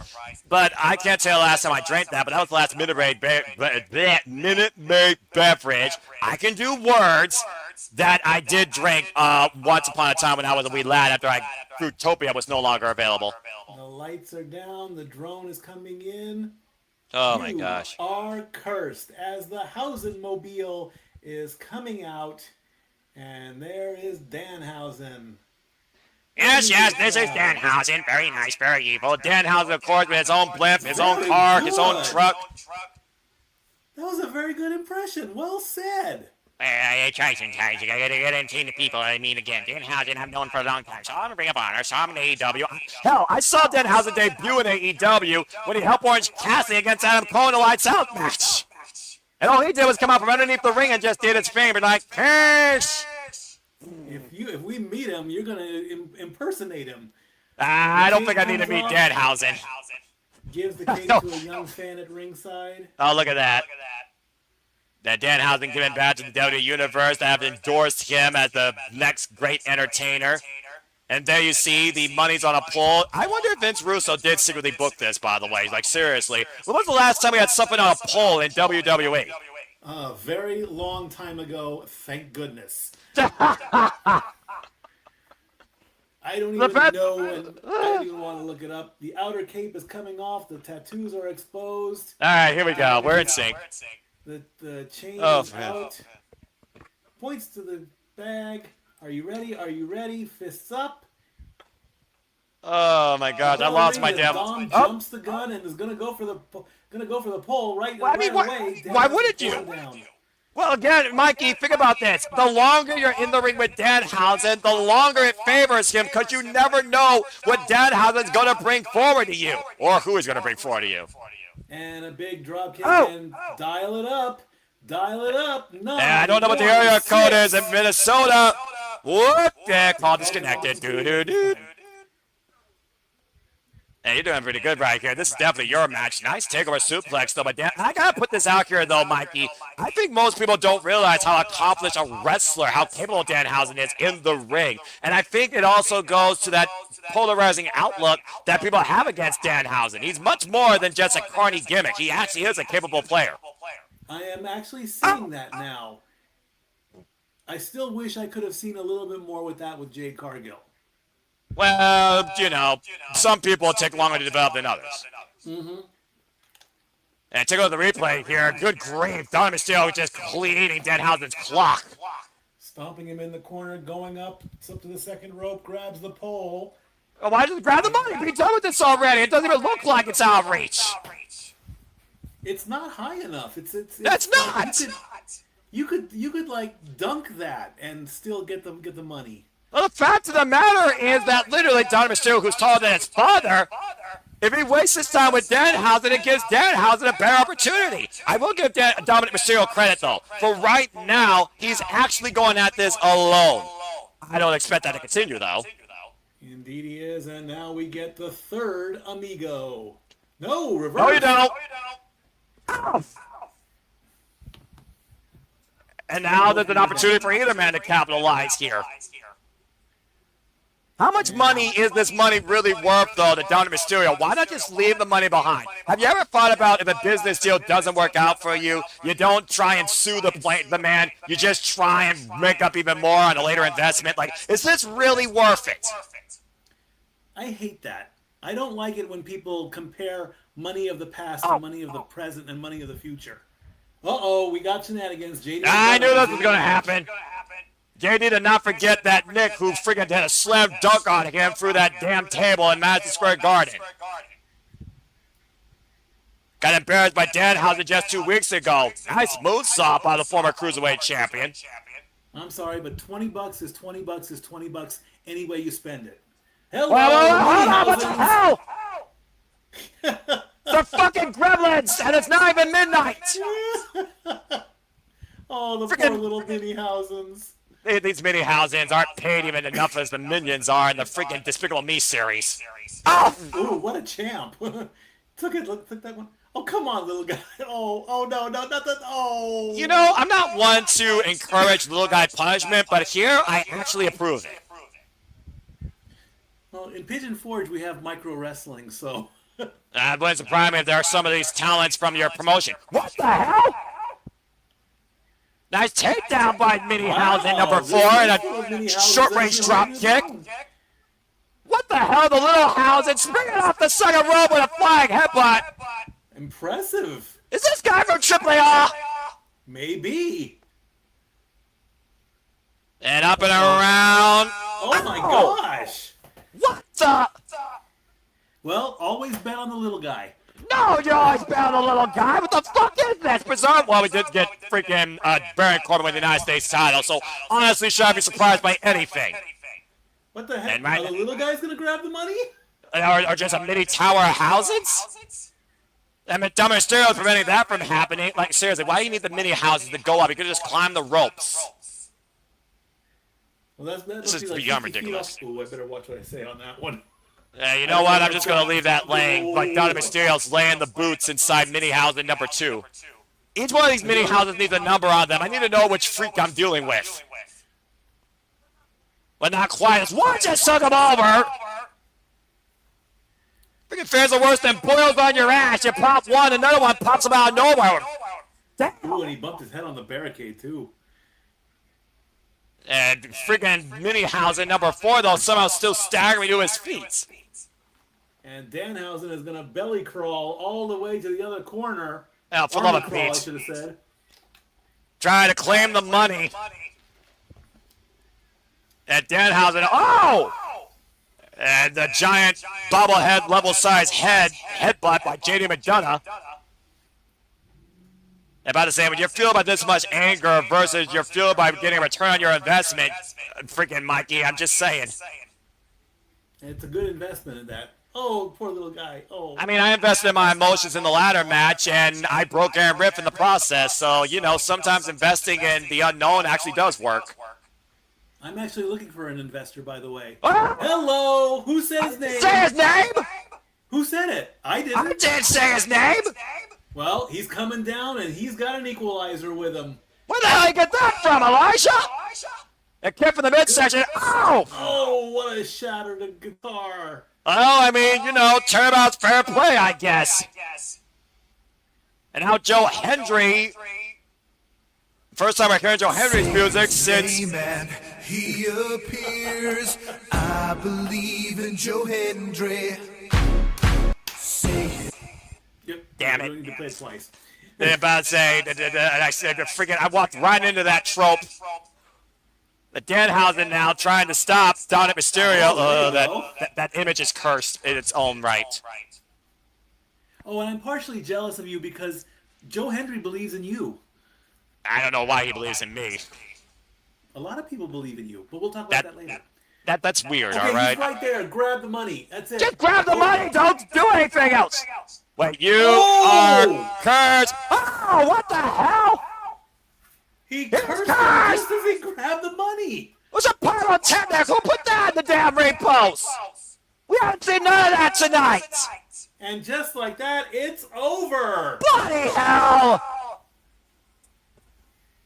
Danhausen is your winner. So Danhausen goes to the bank and puts the same money back in his account. Oh, I can't be the only one sick to fucking death of this overkilled, multi-segmented, entertainment party conglomerate.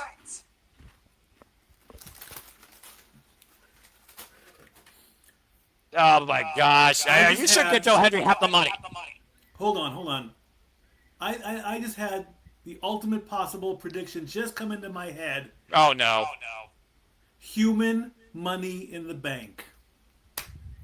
Market 7:34 p.m. Eastern, August 2nd, 2026. Danhausen becomes Mr. Human Money in the Bank. Oh, come on! Good night, everybody. Well, I never got to experience that back in 2008 when I wasn't on Washington.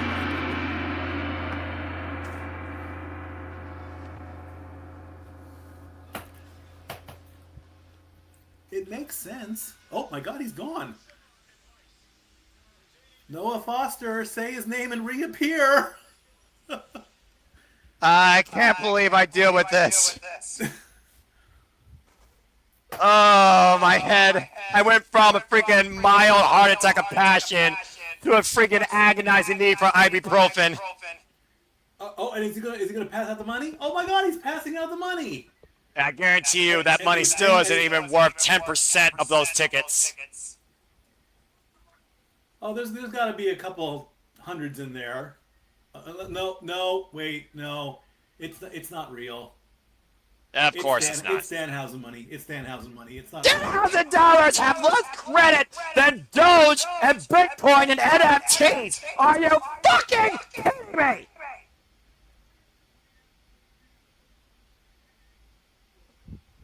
Ay. Wow.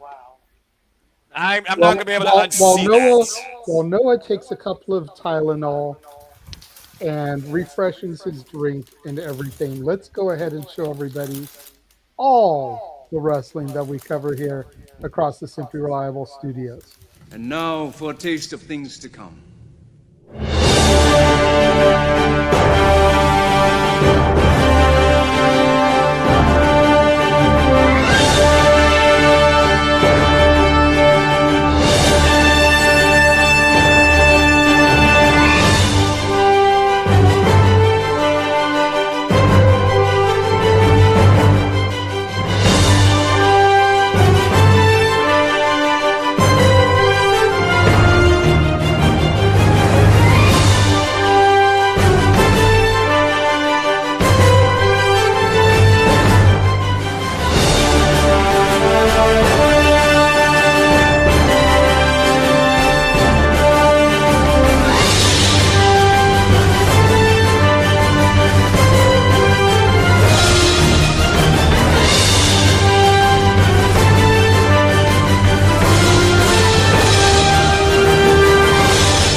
If there was ever a day for me to lose my sobriety, it very well could be this. As always, that trailer truly encompasses here at the Cinema Studios.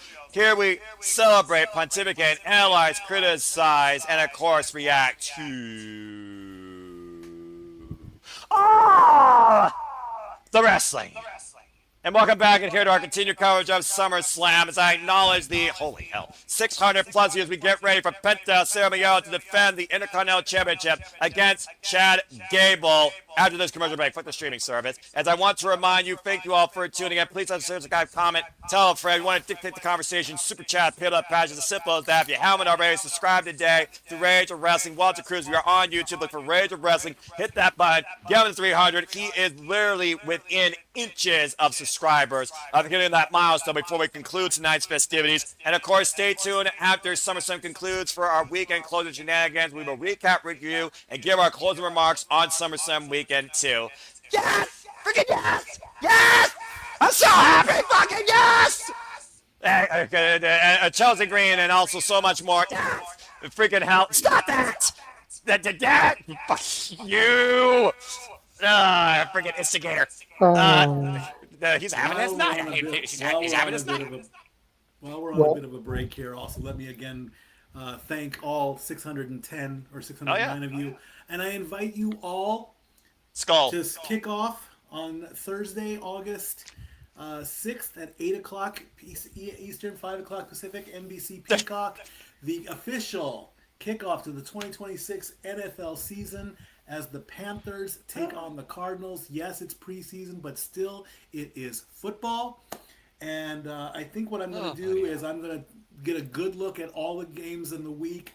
And I think one or two games, depending on my work schedule, I'm going to call a lot more football this season, making our way all the way back up through the playoffs and through the Super Bowl in January. So I invite everyone to keep an eye out for that.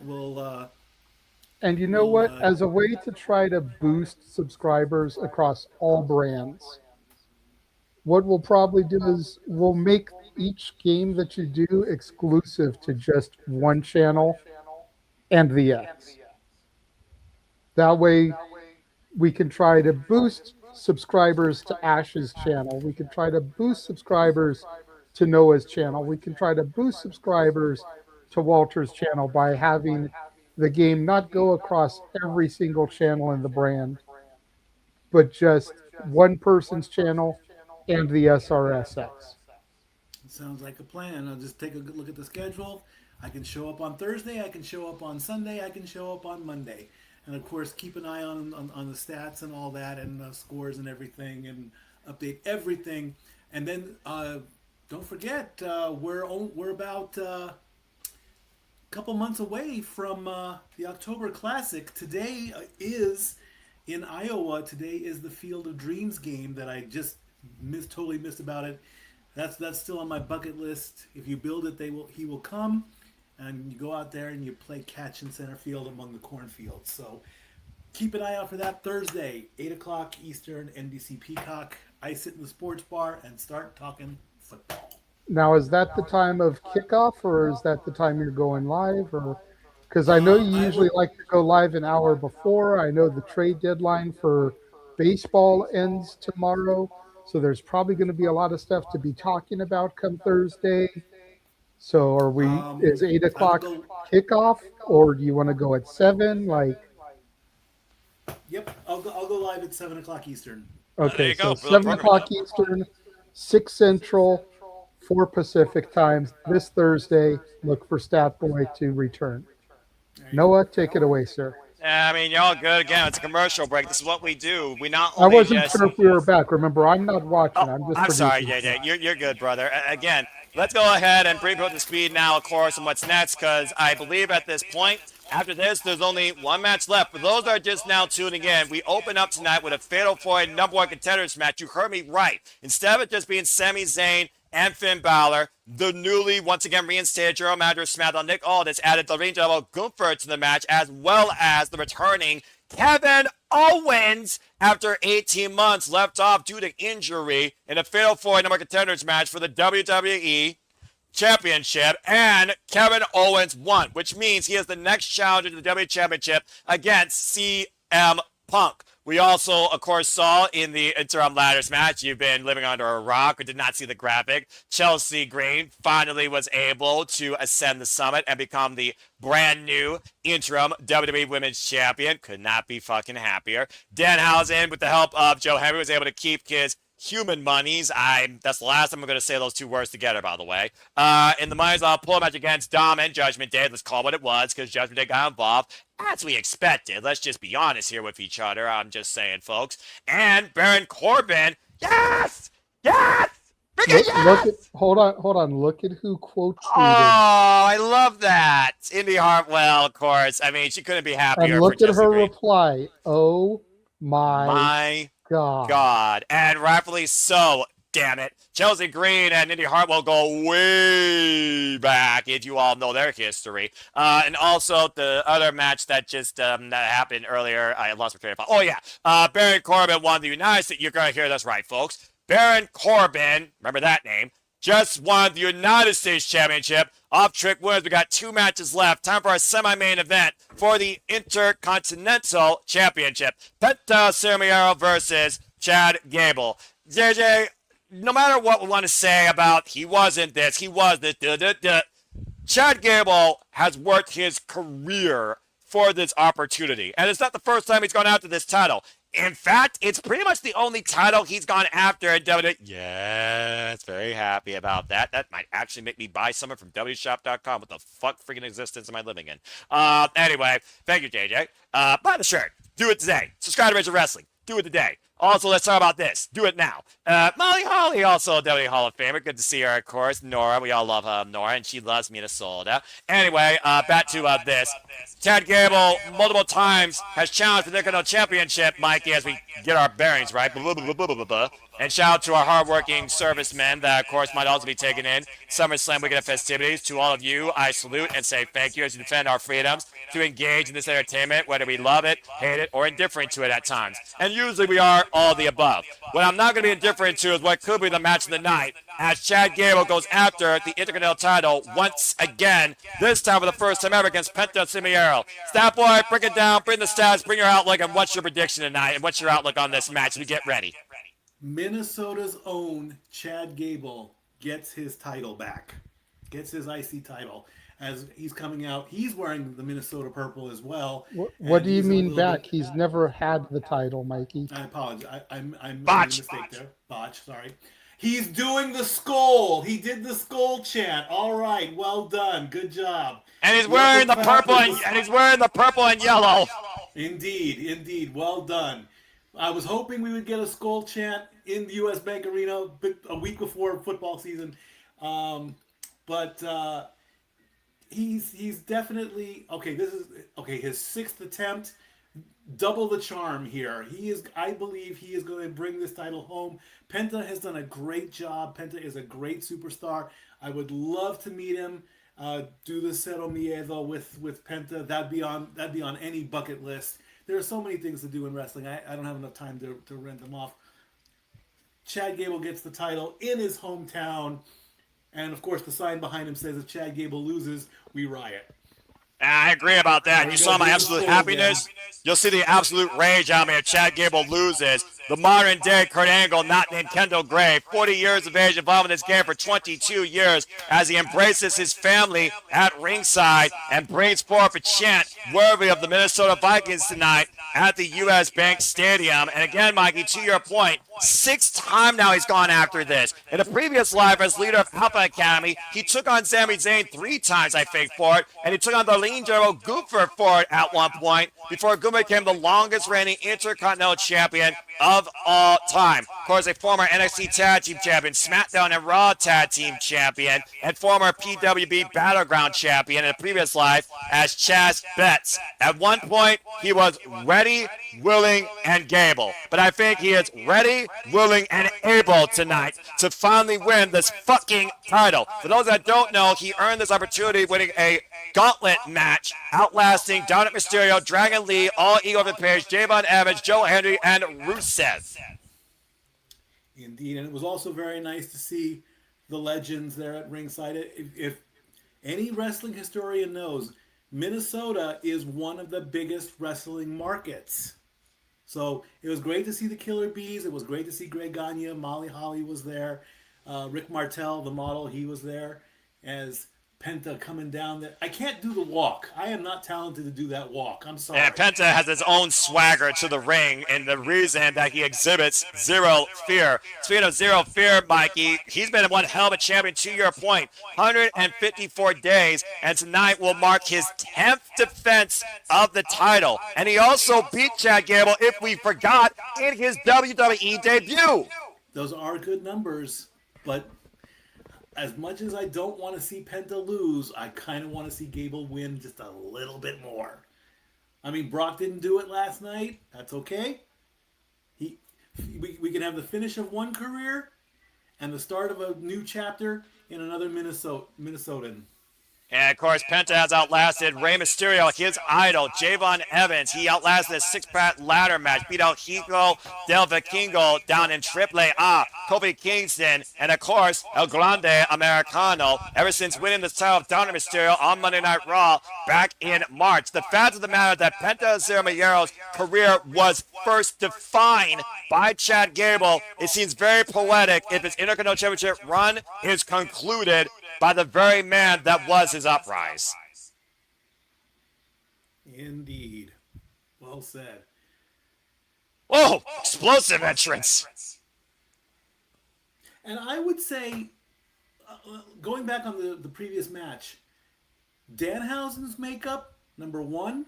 Penta's makeup, number 2. Well, considering the only makeup we see on Penta is just the lower lip, considering he wears a mask because he's a luchador.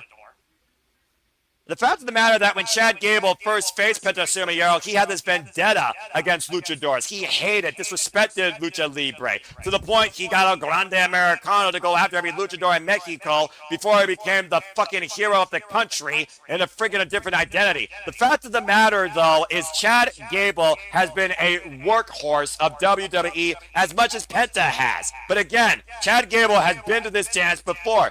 Can he bring a homecoming win? Tiffany Stratton was unable to, Mikey. I'm just saying. Well, that's okay. Well, yeah, that's right. Well, she is a Minnesota girl, isn't she? Yeah, I forgot about that one too. Darn. Stat Boy slipping on this one. Ring the bell. Yeah, well, that's why I'm here. Oh boy.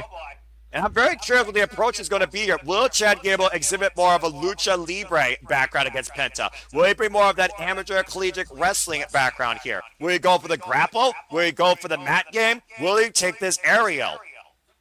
I think he'll go old school and he'll be technical. And a hand out, and you can tell a different attitude here right now. And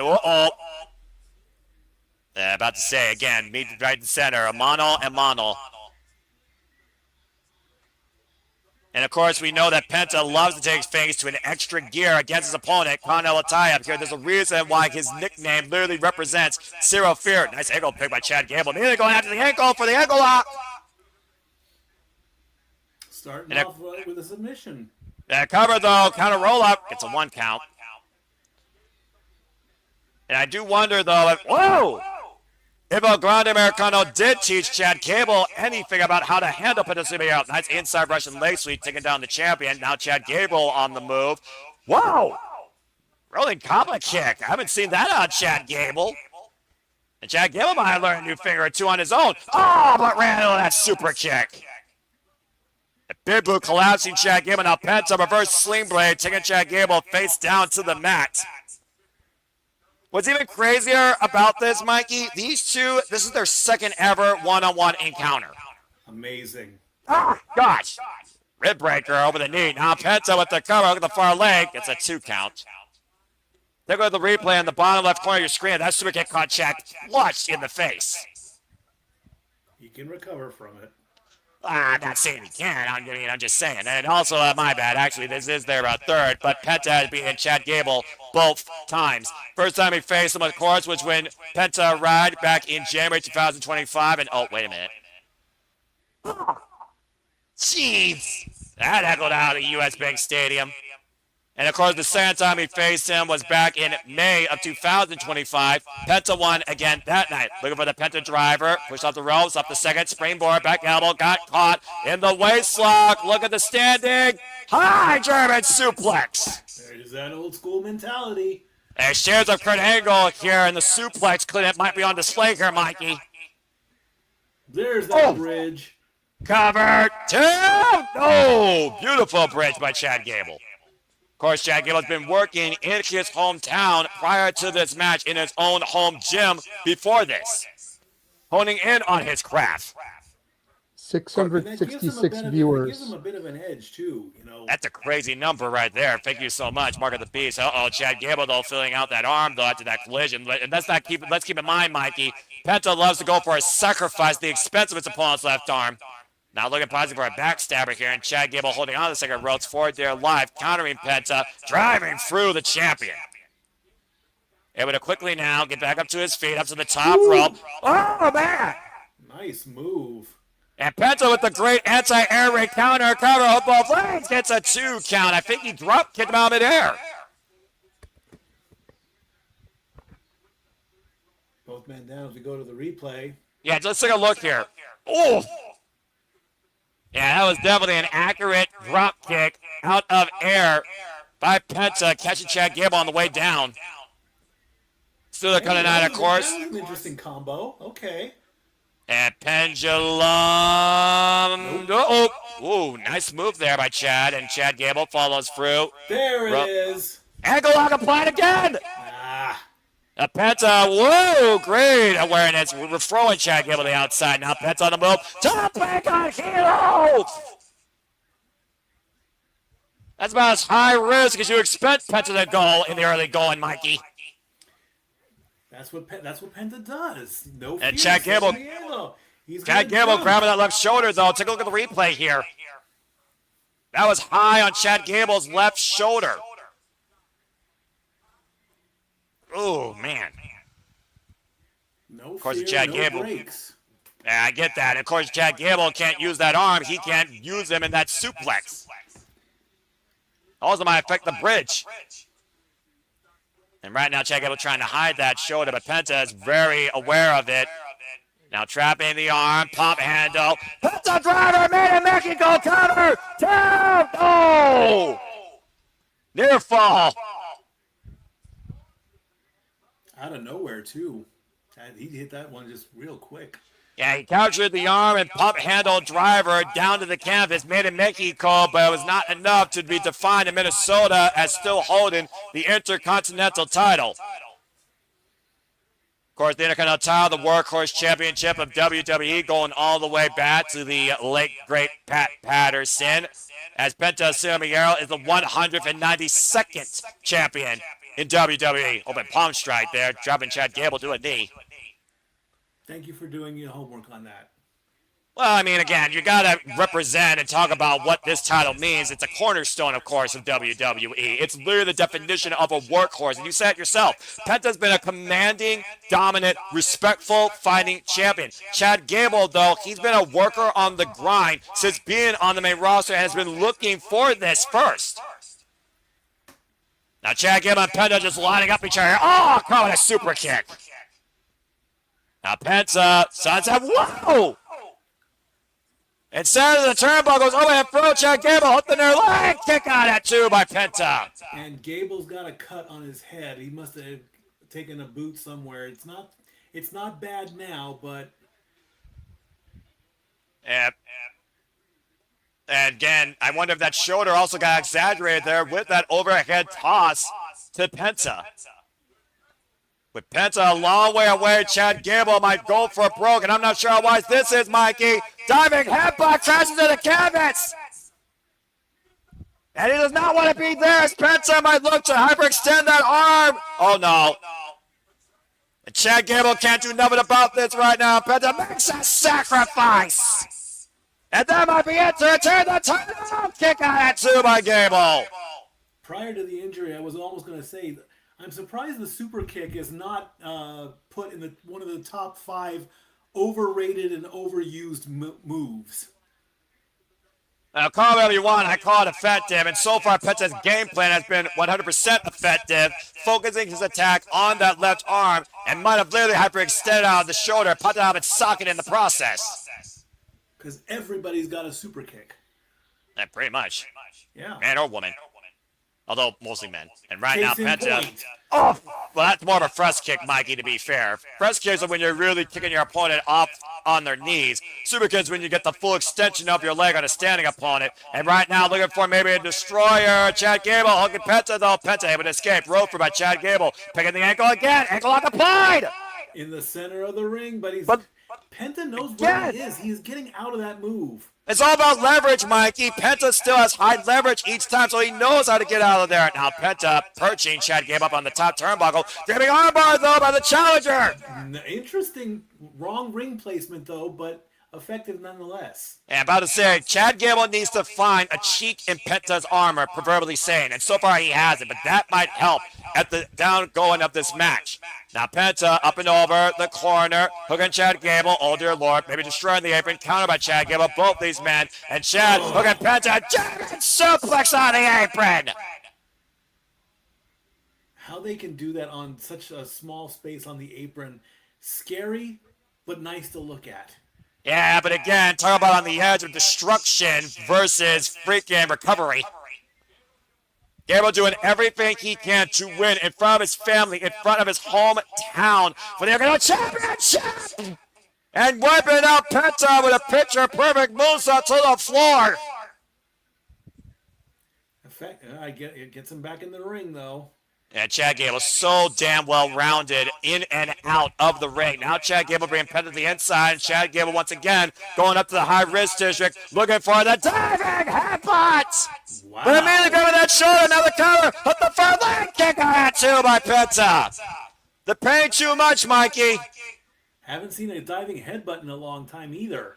Oh, jeez, look at the replay of that German suplex on the apron. And look at this picture-perfect moonsault off the top turnbuckle as Chad Gable goes for broke and literally might have broke himself. Again, that moment, grabbing his shoulder might have cost him there and winning the Intercontinental Championship. How do you win a match with one arm? That's going to be the tale of Chad Gable if he wins tonight. It's an accomplishment that you can use in a promo, I'll tell you that. And right now, Chad Gable... people say, oh, I can beat you with one arm tied behind my back. Well, yeah, I can beat you with one arm that's broken. The proverbial trope that we've heard so much in this wrestling business. And once again, Chad Gable back on the apron. Oh, my Lord!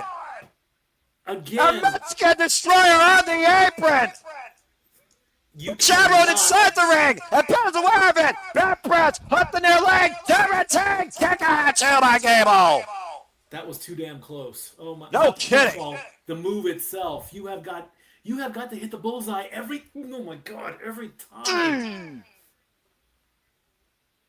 Oh. And you see Chad Gable though, Mike. He's still showing the resilience worthy of a champion here tonight. Now he wants to go for the full Mexican destroyer. And this might be the end of Gable's chances. Oh, he's up. Oh! Ankle lock. Again, the ankle lock, the persistence of Gable, still trying to hold Penta down. Can he grapevine the leg? Can he hold Penta down? Can he submit the champion Penta right now, unable to roll Gable through? Literally crying for everything he's worth. Gable's got fully locked in. Look at the torque. And Gable looking for the ropes. Grab back towards center. And Gable is relentless here. That ankle could snap at any time. Leg grapevine, Penta tapped out. Penta tapped out. Yeah, Gable wins. Finally! Sixth time is the charm for Chad Gable. Chad Gable finally wins for the first time ever the WWE Intercontinental title. After years and years of struggle and defeat, Chad Gable does it.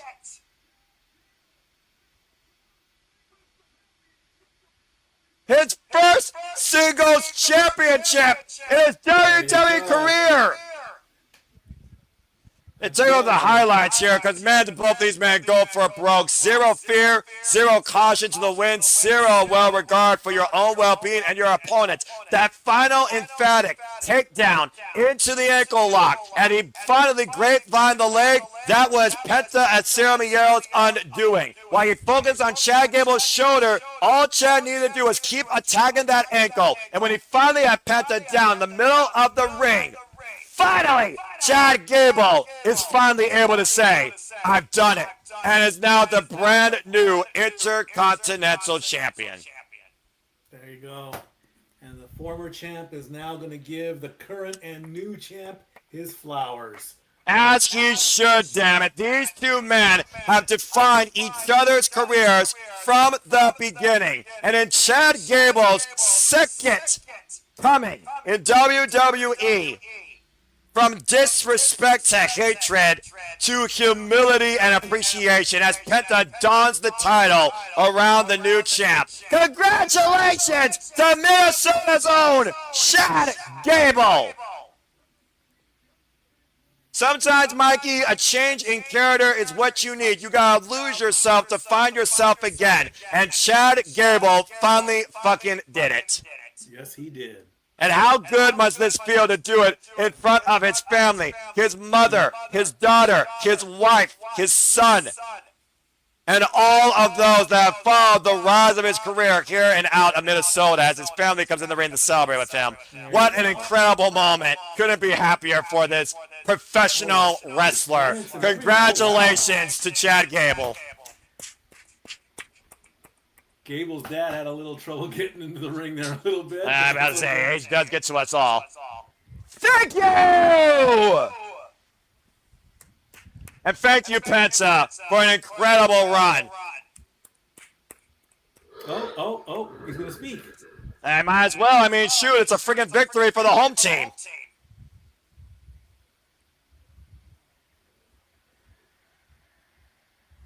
Crowd chant, you deserved it. He fucking earned it.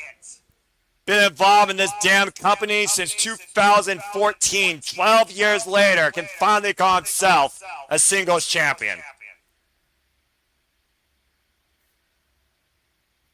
I have waited so damn long to see that title around that man's waist. Damn right you're there, Chad Gable.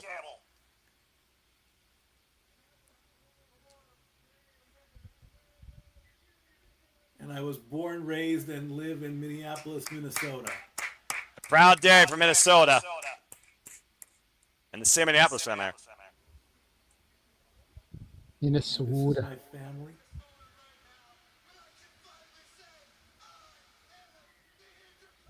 And I can finally say I am the Intercontinental Champion. Yes!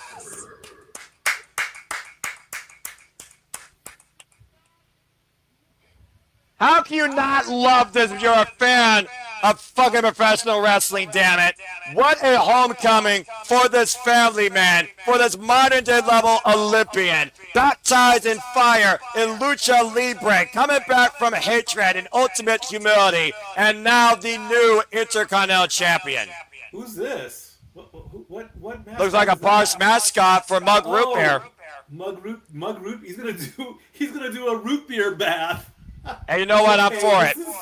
Hey, if wrestling has taught us anything, there may be someone in that suit. The top dog tonight is the brand new holder of the Intercontinental title. You gotta fucking love it. I never even knew that Mug Root Beer had a mascot. I mean, neither, by the way.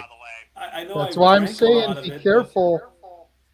Well, that being said, we got another commercial break, it looks like, to talk more about the partner of WWE, of course, AAA. Again, fuck the streaming service. AAA, of course, will be bringing the action forward with non-stop Lucha Libre. Of course, you'll see the likes of Damian Priest, Bailey, La Catalina, El Grande Americano, Rey Fenix, Laredo Kid, and now they will be at the MGM Grand Garden Arena in Las Vegas in September, of course. As you saw in our watch-along trailer here, stay tuned, of course, as we cover upcoming AAA events, including Triple Mania, where the stars of AAA and WWE will take center stage at AAA Mania 34, 2 nights of consecutive Lucha Libre action. Get your tickets today if you can afford them. Botch, not consecutive. Oh, they're not consecutive? Nope. One is on September 11th. The next night is September 13th.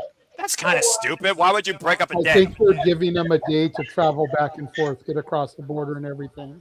Oh, just doing the same damn venue in one damn building. Why you gotta be so complicated? Shoot. Oh, I mean, they're doing it in Vegas, and then they're going back to Mexico for the other day. Well, you should have just set on one market. That being said. Well, look. We just had a fantastic moment. Chad Gable finally becoming the Intercontinental champion. Yeah, extremely happy. I hate to keep going back, but as I keep scrolling through the timelines and everything, I keep finding more and more great stuff for the hot mess. I want you to take a look at this photo that I just found. What are you doing to me now? What are you doing? Oh, look at that. Matt Cardona. How fitting, by the way, Matt Cardona's crowning moment in WWE was also in a ladder match for his first ever Intercontinental Championship. Again, both these two earned what they deserved, but Chelsea Green was so damn fucking long overdue. I love that. Gonna be a happy day in the Cardona household. In Hot Mess, we all trust. I think Matt Cardona is saying, I am Chelsea Green's partner. She is the champion. Because we all know that Matt Cardona holds Chelsea Green in a high regard. I love that. Thank you, JJ. And again, I want to thank the near 700 of you that are now tuning into us here at the Simply Reliable Studios. As you all make this possible, thank you so much. If you haven't already, subscribe today to Rage of Wrestling on YouTube. Follow today at Rage of Wrestling. Hit the subscribe button across all the other Timbo Studios. If you haven't already, hit the subscribe button. Give it a thumbs up. Give it a like. Leave us your thoughts, of course. Follow us today at SR Studio 24 on the X. Be part of the conversation at hashtag SummerSlam. And stay tuned for our weekend concluding shenanigans once SummerSlam Sunday concludes. And say yeah no DQ as Aaron Riff, if he's not broken. I think Aaron Riff might be broken. I guess it's going to still do a review or recap. Yes! Yes! I love that photo! Yes! Sorry, a little bit out there again. I had a Tourette attack, Chelsea Green Tourette. But anyway. Here. Take a listen to this. What are you doing?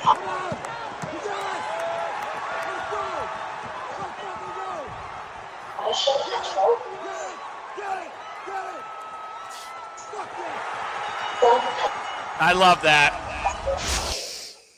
That was Matt Cardona. The male's voice you heard was Cardona, yes. I thought it was. I recognized that voice. From his seat. I love that. I love that. Anyway, okay. As we got a moment to breathe here as we get ready for pretty much the only thing left. I am just, to take a phrase from Keith Lee, I am basking in the glory here because it's not every day that we get Noah this happy about the WWE product. And honestly, I have not heard you really have anything other than Human Money's on a Pole, which we all knew most people were like meh about, that you really haven't enjoyed out of these two nights. You know what? Genuinely, you're right. Genuinely, you're right. Then there's a reason why I set the expectations at such a simple mid standpoint, because usually WWE actually surpasses at least that. And so far this weekend, outside the one thing that I'm going to pretend is phased out of my existence, this has been a pretty damn good weekend. Also, Baron Corbin United States Championship. Okay, I guess that's a thing. But Chelsea Green, icing on the cake. I mean, it's already a made weekend for me. That was the one thing I needed this weekend. Chad Gable was able. It was just pending. And as far as Kevin Owens showing up, I've always respected Kevin Owens. I really want to see him maybe become champion again. I hope this is a second coming for him. I like the KO show personally. He's one of the most entertaining all-around athletes in WWE that I've followed since he arrived back in my NXT. Anyway, let's go ahead and bring people up, of course, now as we broke 700 again. Thank you all so much. Again, the results may be obvious, but the aftermath is still uncertain. Does the ruler confront the tribal chief? Does something give in the bloodline? Does Seth Rollins burn out? And does he maybe see that this is it for the architect? What is left for the Shield saga? What is left for the Monday Night Messiah? What is left for Seth freaking Rollins if he doesn't beat Roman Reigns, where he says the one thing he has against him that is professional wrestling. But Roman Reigns also says, not need, I have to beat you. The question is, who really has to do what they want to do? Both, I think, want to achieve something out of this. Because remember, Roman was good in this. Why Cody needed something, I think both desire something. So, JJ, before I give it to Statboy to break it down and bring the stats, I want your, of course, philosophical outlook on this story of these two brothers of the business and what I feel should be and very well could be their last match. It definitely should be and could be their last match. But at the end of the day, there's two very big factors in this match. And I'm not sure why we went back to that graphic. Don't know why we did that either. Continue. There we go. There's the fact that Roman has never beaten Seth. And there's the fact that Seth said that Roman has never beaten him. And traditionally, it's kind of like the who's on top on the go home.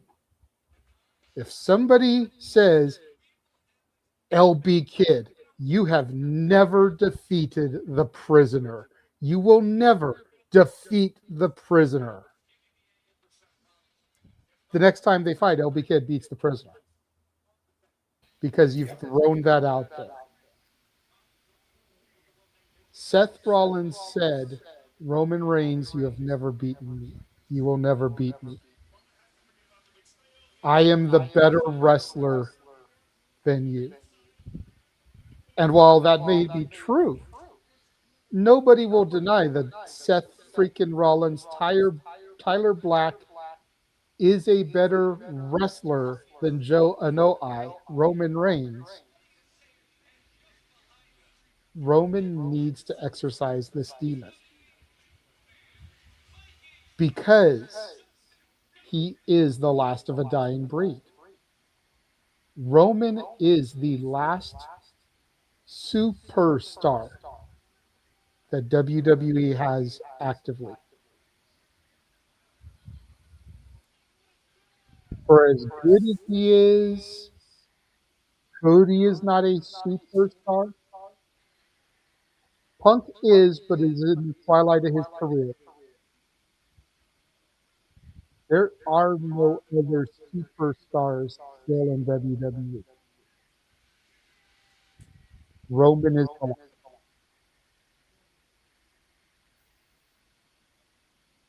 Very well said. And how poetic would it be? This is something I thought about yesterday. Do tell. How many times has Seth used the Shield to try to get under Roman's skin? You got a stat for that, Mikey? Not offhand, I don't. Continue, JJ. So the two of them are fighting, and the Shield's music hits. And it's Jimmy, Jay, and Jacob coming down. In tactical vests? Yes. Woo! Are you paying attention, Paul?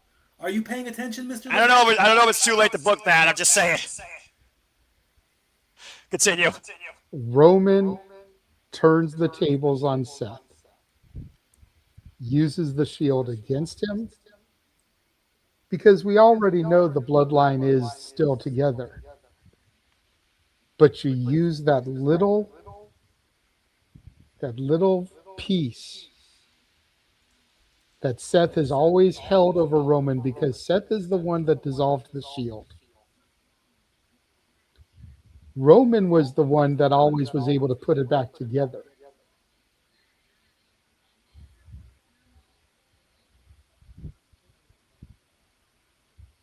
This is why people need to hire me to book and be creative. This is why we continue endorsing you and try to freaking send your resume in as #1 recommendation. If I have to write a damn cover letter and I freaking had the accolades to do so, I fucking would, damn it.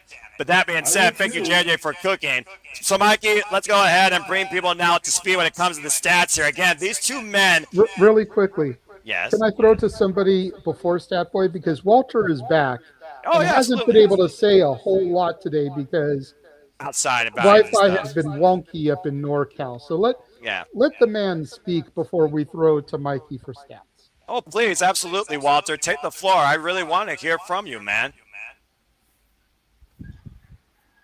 Well, now I connected to a hotspot, so let's see if I sound better and feel better. Can you guys hear me? Stable and stable. Okay. Now, I heard you pass it to me, but what was the question you were asking about the We Roman basically want thing? you to echo the tail of the just tape. kind of give your thoughts on Roman and Seth because you haven't been able to speak too much. Exactly. That was a good idea for him to do that and then have the bloodline in the Shield and flip it on Seth. But I'm wondering if Seth is going to actually do it again because he did it before and came out in tactical gear. I would have him do it and Roman just attack him from behind before the match even starts, just to say, I already knew what the hell you were going to do, fucker. You're not in my head. And it's like he can outsmart him that way, but I like your idea way better. And you say that, and here comes the Shield Titantron. See? For who? I'll tell you in a moment. As fire scorches the entranceway, of course it's Seth freaking Rollins. See? I knew he was going to do that. The mind games continue as to find Roman Reigns and Seth freaking Rollins' career. But as you continue, Walter, I ask you this. This saga has been going on since 2012. If there was ever a relationship as Batman and Joker in WWE, it is Roman Reigns and Seth freaking Rollins. What the hell is that outfit? Yeah, I'm not even sure, but I look at the face mask and I think the outfit speaks for itself. Yeah, what the hell is that? He's gone neon. That's a loud outfit. Purple, orange, and green. And a little bit of pink. I hope JJ's thing comes true. I hope Roman does it too, and it's the whole bloodline coming out in tactical. If I had to guess what that outfit represents, I think it represents every identity of Seth freaking Rollins. Yes, he may outmatch Roman in the one thing in this ring, that's professional wrestling. But look at the identities of Seth Rollins. Every time he came back from injury, Beast Slayer, King Slayer, Monday Night Messiah, The Architect, Seth freaking Rollins. Each one of these colors represents a different era of who proverbially has been Monday Night Raw's best professional wrestler and Roman Reigns' greatest foe that he has yet to overcome. It looks like a damn court jester or something. Come on, Roman, hit your tactical music. About to say, Seth freaking Rollins looking to burn it down here tonight in Minnesota, looking to raid Roman Reigns with the World Heavyweight Championship. Mikey, give us some stats here and your outlooks on this match as well as we get ready for Roman Reigns' 15-minute long entrance. Well, yeah, we got 15 minutes before he hits the ring, so we could. At least. I did pick Roman to win this, and although I will give you your credit on that one, where will Seth go if he doesn't pull it off? That's the biggest question here. You know, you can't have Seth Rollins in obscurity, developmental hell, whatever. I have to go with my tribal chief on this one, though. And hopefully no shenanigans. I want a clean match, honestly. Because if this is the end for these two, then you got to do it clean and definitive. No drama, no outside interference. It's going to happen anyway, but still. Let's see what happens as Roman, as our tribal chief, as the Minnesotans put their ones in the sky for their tribal chief. How the silence looms for what could be truly the last time. Yep. I don't know if I'm a little ahead of you. His music hit is normal. It hasn't hit for me yet. I'm just waiting for it. Wait for it. Wait for it. I'm going to pause it. Tell me when his music hits. Wait for it. Or when it shows OTC on the screen. And then I'll let you know when I see it on the screen. I think that's easier. Still waiting. Well, the Roman Reigns is making Seth wait. That's Seth instigated. Yep, That's mind games. Seth instigated. Roman Reigns controls it. Bang! Oh boy.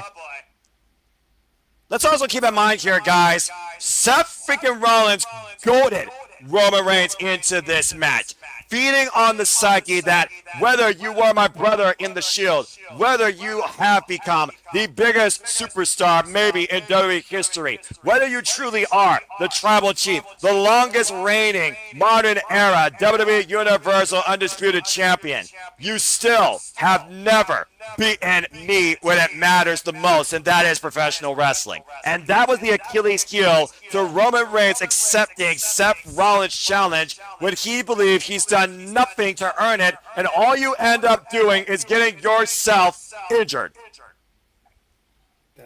That was one of the. You guys still waiting? No, we got Roman Reigns on the entrance with the OTC logo. Go ahead, Mikey. That was one of the lower points. I mean, I could not believe that when Roman was stating facts. I mean, you get hurt, you have to use the money in the bank briefcase twice to beat and get the title, which also fuels Seth Rollins. It's very interesting considering how many times these two men have shared the ring together as brothers, as allies, as enemies, as rivals, as challengers, as champion or champion versus challenger. You think about Seth freaking Rollins one time came back from injury. He beat Roman Reigns for the WWE Championship back at the T-Mobile Arena at Money in the Bank. At Royal Rumble a few years ago, Roman Reigns got so upset and apoplectic, he got himself disqualified.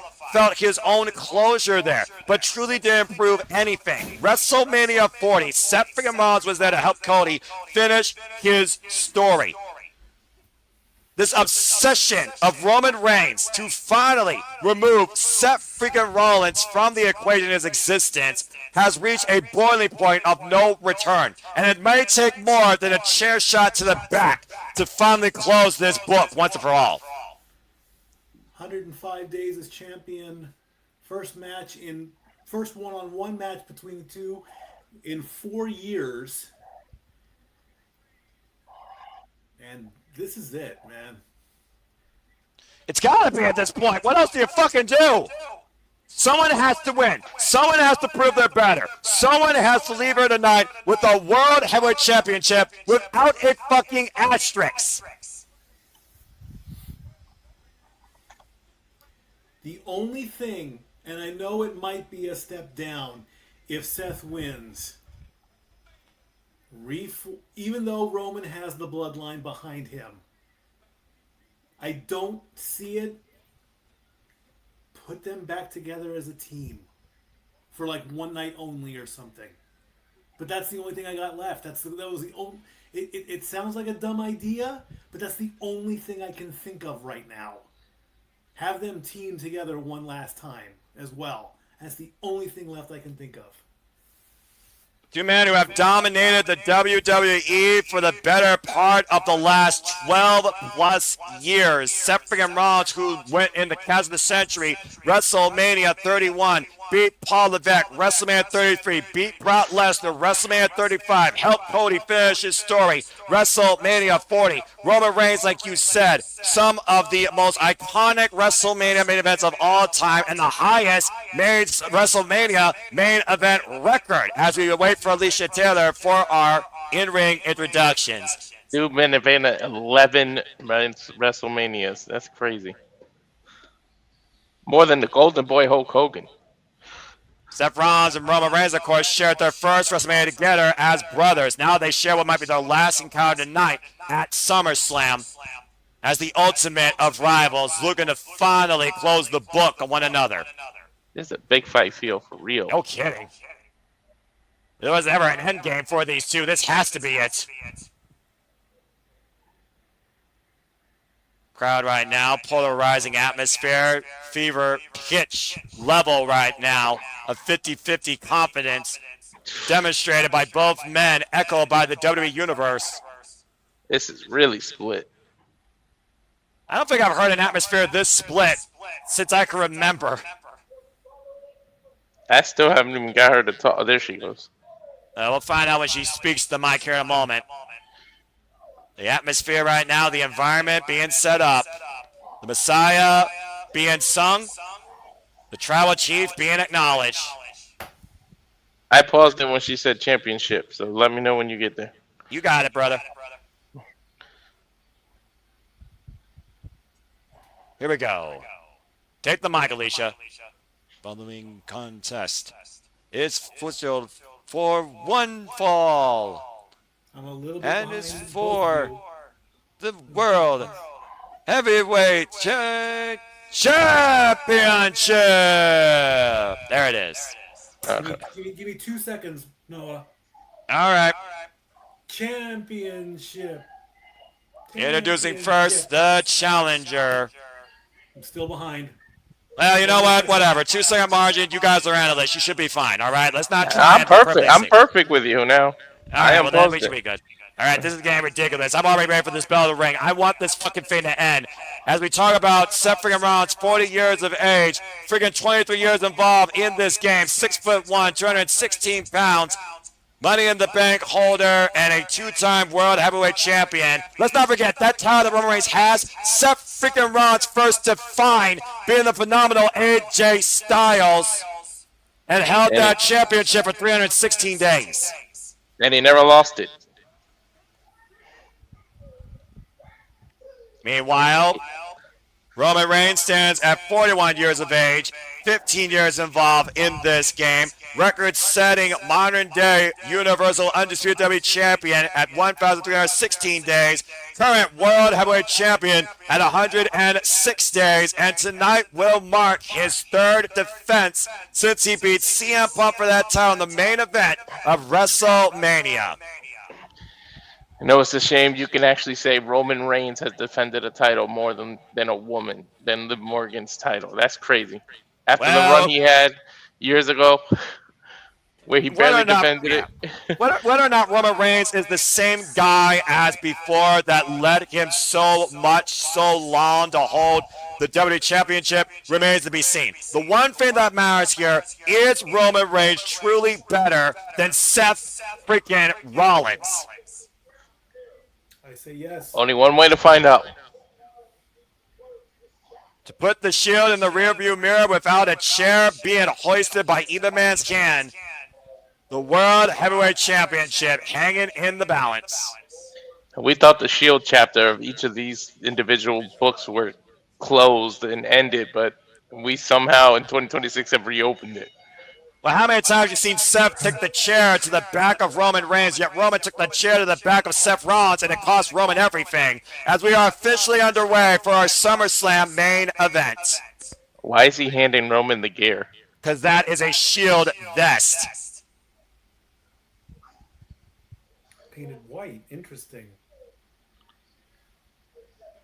A symbol of both these men's careers. As Seth Rollins continues to play mind games as he has the entire existence of Roman Reigns. You can only imagine what's happening internally inside both these men, why they look so calm, cool, and collective on the outside here. And again, folks, you haven't already, this match brought to you by Rage of Wrestling. Go to YouTube, subscribe today, look up Rage of Wrestling, hit that subscribe button. Let's get this man to 300. Let's achieve that milestone. He's only 7 away, and we are minutes away in finding out who leaves SummerSlam with closure and the World Heavyweight Championship. There's 830 watching. If you could take a second, click the link. It'll get me there real quick. It's free, and it's not time consuming. And again, we appreciate all of you that continue to support us here for the first time or all the time as you make this possible. But imagine what words these two are exchanging. You think about the long-term rivalries of one-upsmanship to get that definitive win. Stone Cold Steve Austin and The Rock, for example. It took 3 attempts for The Rock to finally prove he was better than that bald bastard. How many times does Roman Reigns need to prove he's better than Seth freaking Rollins? I think we're going to finally get the answer tonight. And right now, Roman pushing Seth into the corner. Mind games. At the end of the day, the mental game might be more superior than the physical game in deciding the result here. And they're pretty much equal in so many things. And right now, of course, the noise might also define the atmosphere. Roman Reigns needs to block out those voices of doubt in his head. He needs to block out the past. Seth freaking Rollins needs to block out this Achilles of constant injury. He knows he can beat Roman, but can he outlast Roman? And at some point, these two were thick as thieves, literally called each other brothers, and look what we come to now. Yeah, well, Mikey knows this for a fact. Sometimes your brother is not only your greatest friend, but your greatest foe. Oh, Renegade and I prove that one constantly. No. The side headlock right now. Go ahead, Walter. Simple wrestling right now. Not trying to overdo it. Well, they can't overdo it. They can't afford to overdo it. You figure out, again, what is at stake here. It's more than just a title. This is literally a proving point. They don't want any sort of excuse or asterisk. They want a conclusion. Both these men want closure. That's more important than the title. Period. They're getting technical right now. Yeah, usually Roman Reigns is the guy to slow down the pace of this match. Seth Rollins, of course, so disciplined in CrossFit. Good agility, though, by the Tribal Chief. Follow up. Seth Rollins, misstep off the ropes, and catches Roman with a sling blade. Yeah, and now it's Roman's turn. Seth's to showboat a little. I mean, again, the margin of difference with either of these men at any level, Mikey, even in your stats, both physical, attribute, accomplished, and proverbial, is minimal. And I agree. I was a little surprised he went for the sling blade really early. Usually he at least waits till the end of the match for that. Again, right now, Reigns being out-punched, out-maneuvered, outsmarted by Seth, teeing off against him in the corner, hitting the attic and the basement. Roman Reigns unable to cover up, finally changed position, went for a big right hand, and Roman slower to the punch, and Seth Rollins again right now has taken full control of this match, taking advantage of the champion, now mounting the champion in the corner, teeing off against Roman Reigns here, top of the head right now. Seth Rollins, of course, the guy that brought Obafemi forward to target Brock Lesnar. Roman Reigns, one man just ran for 7, a clothesline. And again, the power of Tribal Chief coming into play. Irish whip, reversal, Seth sending Roman off into the ropes, and Roman went for that lunging lariat. Seth able to scout him, kick to the knee, drop down, thrust kick, follow-up, takes the champion down to the mat. Interesting how well they know each other. How many times have they reversed each other already because they see what's coming next? And again, to your point, it's basic wrestling. Nobody is going for anything super big or super flashy.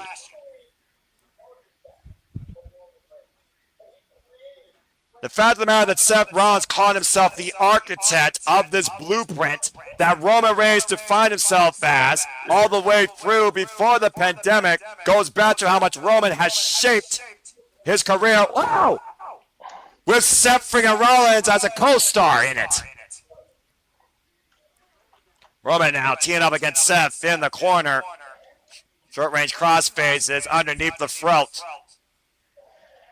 Looked like he teased the Superman punch and just changed midair. And now it's Roman's turn to try and control the atmosphere and try to manipulate the game plan. To your point, Mikey, bam, boom, taking Seth down. This is a very sustained mode of approach by both Seth and Roman. Neither man looked like they want to go for the finish here at all. Uh-oh. Roman Reigns locked and loaded. Waiting for Seth Rollins to get up to his face. Uh-oh. And Seth able to scout him. Rolling elbow connects. Now Seth off the ropes and takes Roman up and over the outside with a clothesline. Gotta say, who truly knows the other one better than the other? And Seth Rollins right now, once again, on the move. Top and shot. Cena driving Roman into the barricade. And again, very little room for error. Seth again, Tope Suicida driving Roman again in the barricade for the second time. Seth Rollins still on the move. Roman Reigns, though, moving out of position in front of the Spanish announce table. And Seth Rollins, though, looking to take flight. Another Tope drives Roman into the announce table this time.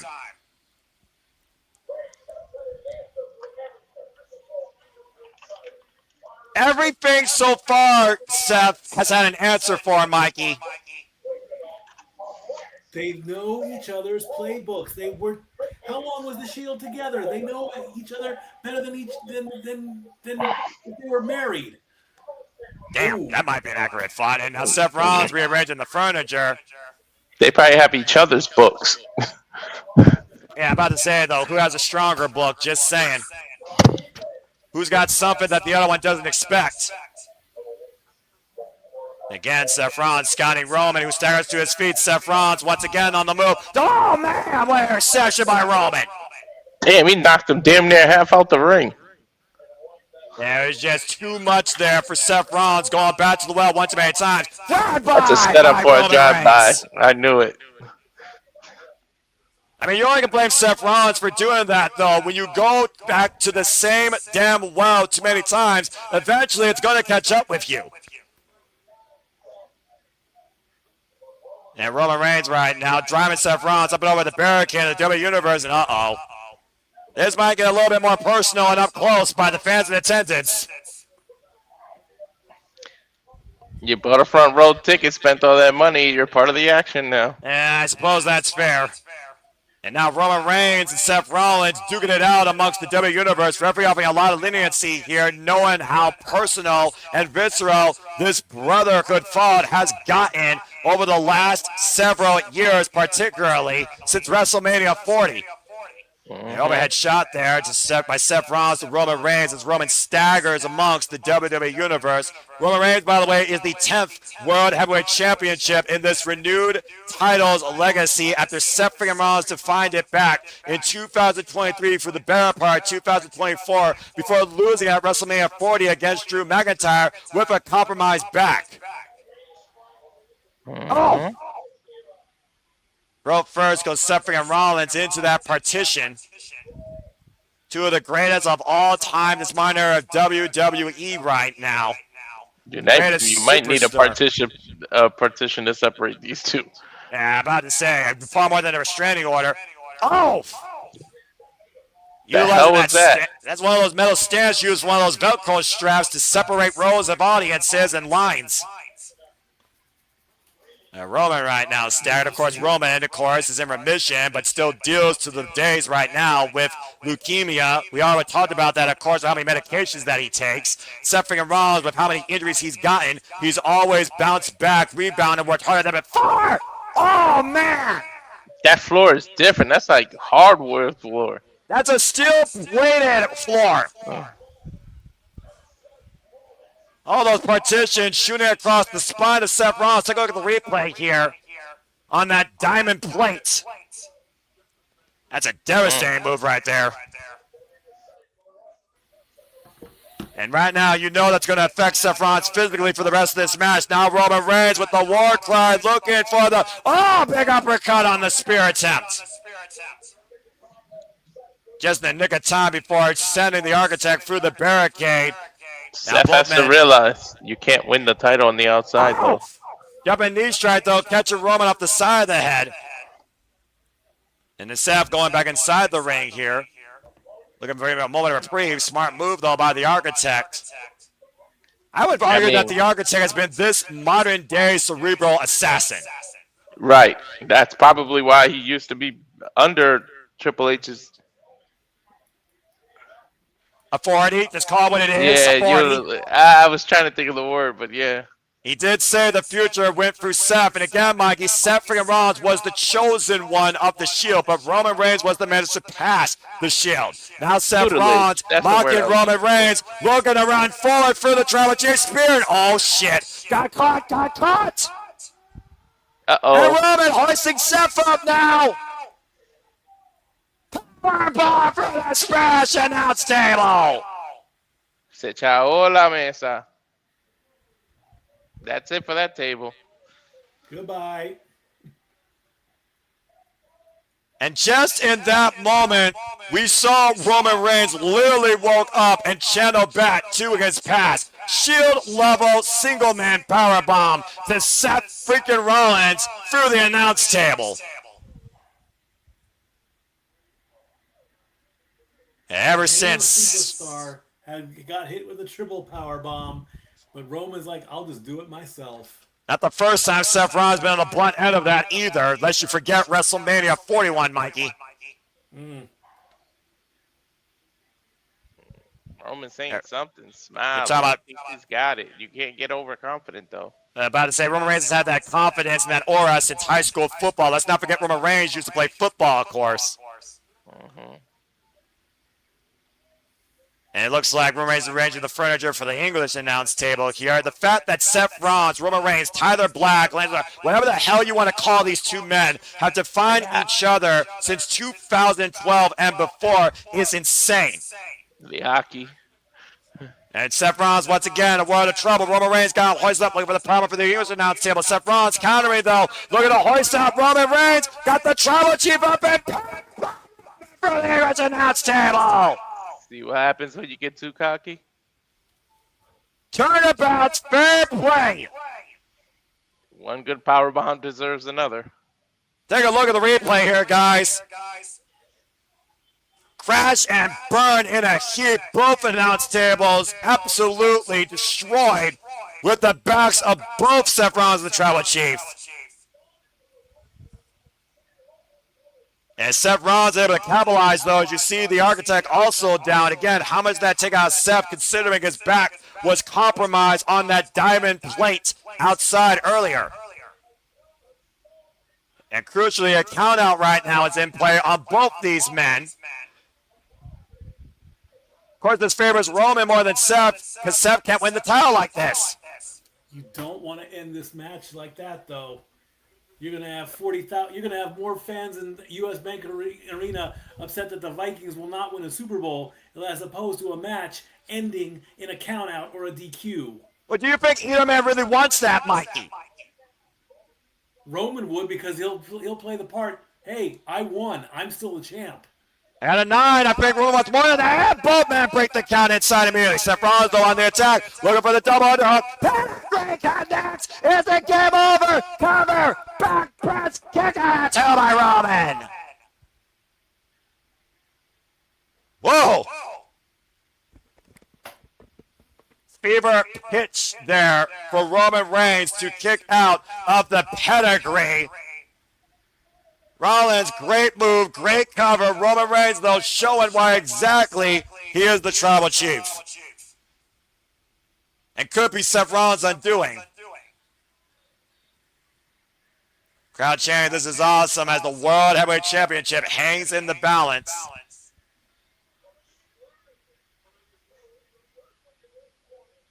Surprised that Roman Reigns is even moving at this point. And Seth Rollins is standing up straight. Rollins in position right now, looking to burn it down. As we've seen every week, he has curves on Roman. Punch! And Roman Reigns counter off the far leg. Back press, kick out to by Seth. At this point, though, I think both these men are kicking on instinct, though, Walter. Yeah. Straight instinct. I don't even think they realize where they are sometimes. Yeah, but I'd say they know each other so well, they know also exactly what they can take from one another. At this point of the match, who is in the better favor right now, Mikey? The champ. Remember, Seth has to beat Roman. Roman does not have to beat Seth. But Roman accepted this. Seth instigated on this. So what does that mean for Roman if he doesn't win? Okay, he loses the belt. That's all right for Roman. He's still the Tribal Chief. Yeah, but are you the chief if the pack doesn't want to lead you anymore with the title? Yeah, what confidence does the Tribal Chief have in himself? He can't beat his own freaking brother, Seth freaking Rollins, who's upset him every chance he could get in his career when it matters the most. Going all the way back again to WrestleMania 31. That might be the first domino to fall. You can't beat him, and you expect me to beat everybody I want. You yell at me when I can't win the IC title or the tag titles. God bless you. Roman Reigns right now with the War Cry Spirit. Whoa, man! And Seth Rollins once again on the move. Stop! He's going to kick out, please. Just to have the covers enough. Get Seth down and kick out to by Roman. That wasn't a kick out at 2. That was a kick out at That was a 2.999. rollout. It wasn't a kick out. That was a rollout. Yeah, call whatever you will. The fact of the matter, it was not a 3 on the canvas.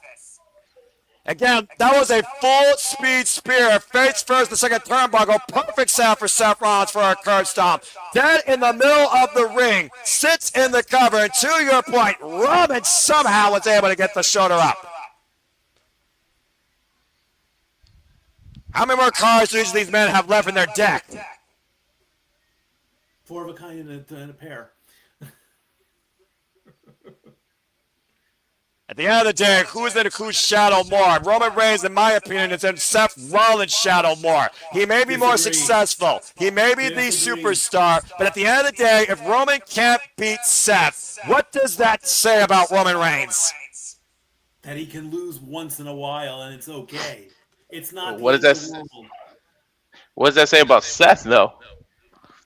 Considering Seth has had Roman's number every time, if he can't beat Roman now, I wonder if Seth even has anything left to prove in WWE at this point.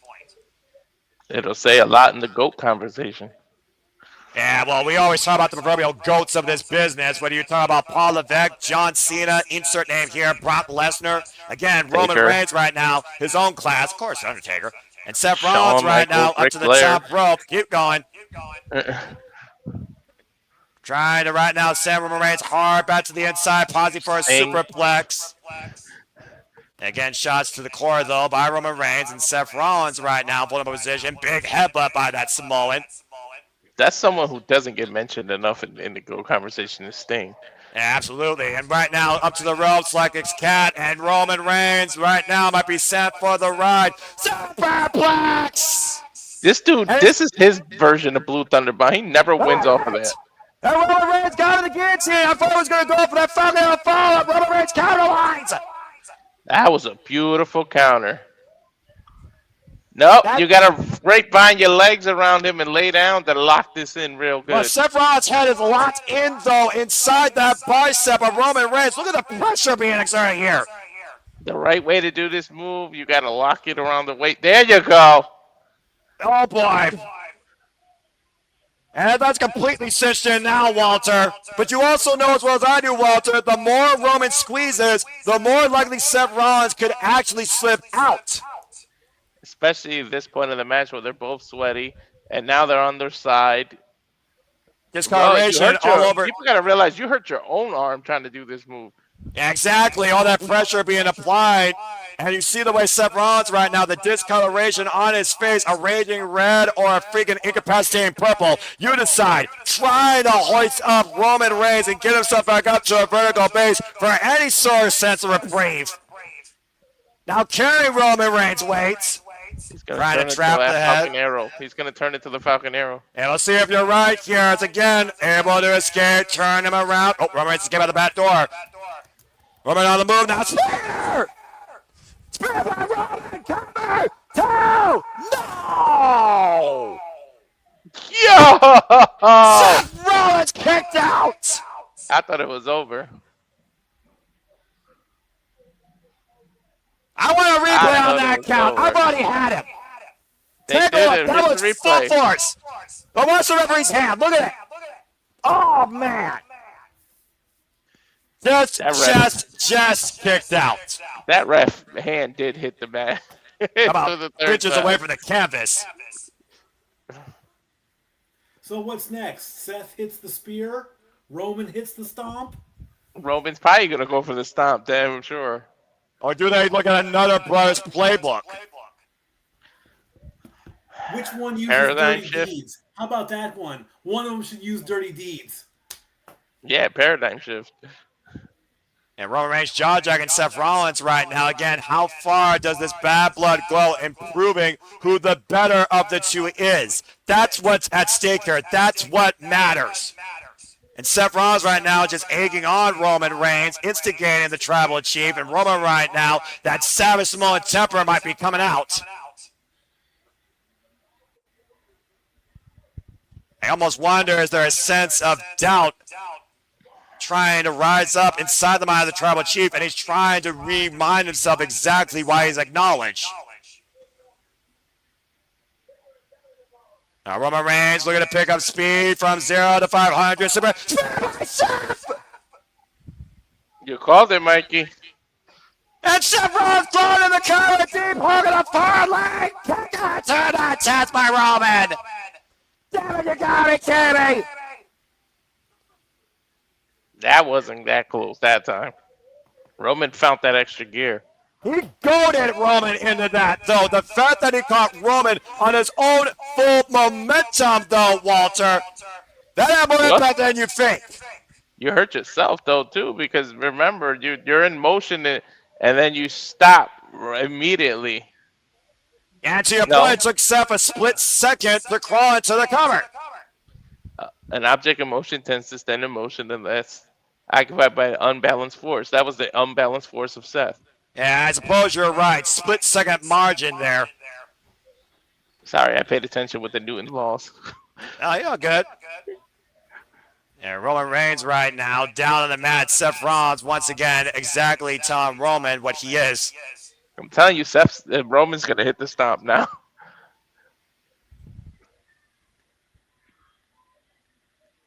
And tonight, you're not going to take that from me. Seth Rollins right now, maybe just talking to himself. Again, I do wonder which man has more doubt within them this deep in this match. And we'll see if this continues here and how this escalates. To your point, we've seen how many men Seth Rollins have destroyed with this maneuver. Buckle on the Roman Reigns in the corner. Seth on the move again. Curse up tonight. Roman Reigns. Schoolboy roll up, roll through, and Roman Reigns hooking up Seth for Rollins. Now Seth up in position, and Roman Reigns got him up high. And Roman with the buckle bomb to Seth freaking Rollins. And now Roman with the curse stop to the architect. I told you he was doing that. And Roman Reigns with the cover to retain kick out to the attack by Seth.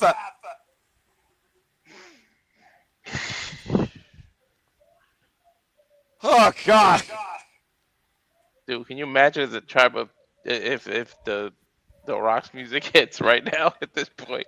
Well, at this point, Mikey, they've done everything on each other's playbook. You got another chapter in mind. This is about being the best. This is about a damn championship. And you're seeing how far these men are willing to go to close this book after 12 damn years. And we're still waiting for the result here. What a damn freaking match this is.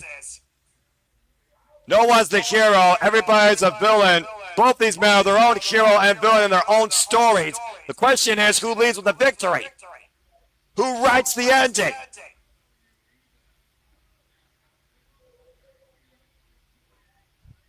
Kiss my ass, I think Seth just told him. Yeah, but imagine again what these men are saying to each other. So you can pick up a few words here on the mic to your point. I don't know, I heard the word ass. That's about all I heard. It's always gonna been me and you, Roman said. Yeah, about to say. These two casting their own shadow in each other.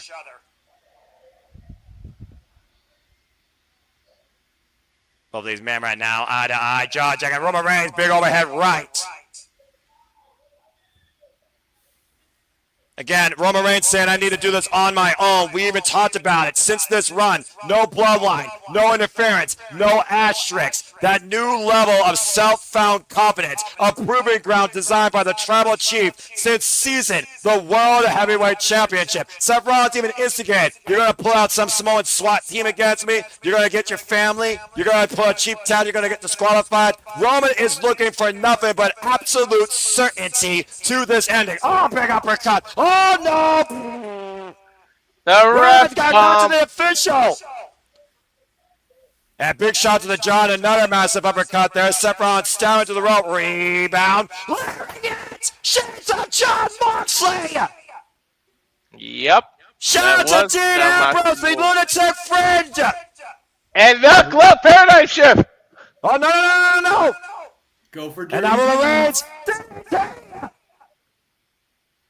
Shout out to the third Shield member with the dirty deeds! Oh, no! It's not, yeah. I'm still calling it the paradigm shift. Screw that. Well, right now, Roman Reigns is calling for a finish. Once again, in position. The war cry. Reigns out of Minnesota. It's bad for the referee. Oh, no. Stop by Seth to Roman. There's no referee above man or down. What the fuck happens now? I have no idea. Well, we know Moxley's contract is fully intact, so we know that ain't what's going to happen. I suppose you're right there.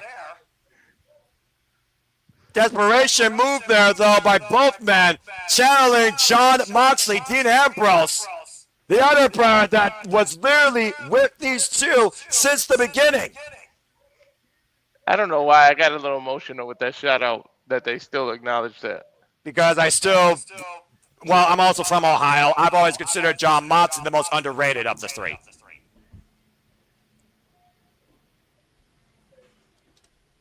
This is one of those matches that's still a fever pitch, Mike. You can flip a coin, you still might be wrong.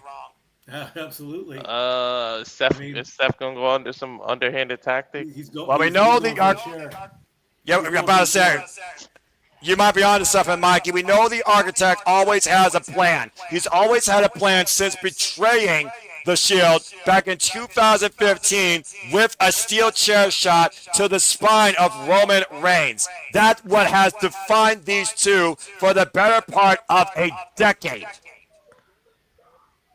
Oh, no. Uh-oh. And the instrument to the first chapter might very well be the tool to closing this saga. 12 years ago, one swing, and the rest is history. That chair has got more meaning than, and it's to his back. Exactly. He's going to see it coming this time. And we'll find out this time, Walter. Roman Reigns slowly staggering up to his feet. Seth Rollins in position to turn around. Oh, big uppercuts! Again, the referee nowhere to be found. The last time Roman Reigns went after that proverbial weapon, it cost him everything. Does he need it for this ending? Can he put this proverbial shadow away once and for all? Does he need that, though? Can you imagine? If he does it, I mean, that chair has a lot of weight to it, and I don't mean physically. Roman Reigns right now grabbing the smoking gun. Will he pull the trigger, and will he hit the bullseye? Seth Rollins now stands up to his feet. And you almost wonder if Seth realizes that this finally might be coming. I wonder if both these men are ready for this closure. And Roman Reigns right now just, whoa. Yeah, he threw the chair away. And Seth right now can't believe it. Seth almost was bracing himself for it. And he's pointing to the center of the ring. Remember what Seth said, I will always have you one way in this business, and that is professional wrestling. Roman wants no asterisks. Let not the past define the present and figure the future. Let us sell this once and for all in the middle of the ring. Roman Reigns, Seth Rollins, this is their end game, and they don't want it any other way. And you can see it clear as day on their faces. I love this. And here we go! Now bitter odds are going to finally come ahead as these two are dead even on the canvas, swinging for the fences with everything they have left, with nothing but their fists and time waiting for them to see who leads with the World Heavyweight Championship in the process. Now Seth now getting the better of the exchange, elbows to the side of the head, but again, these two men are absolutely exhausted. Big right by Roman, though. And Seth with a big wind-up. Roman Reigns staggers forward, meets Seth in kind. You see the tail of this match with the bruising of these men's body and the fatigue weighing heavily on this exchange. Oh, my God. Both willing each other to bring it forward, but who has more left? Who wants this more? Seth is slapping him, telling him, now come Seth on. wants Roman at his best. He's going to get the final nail with that spear. He keeps smacking him.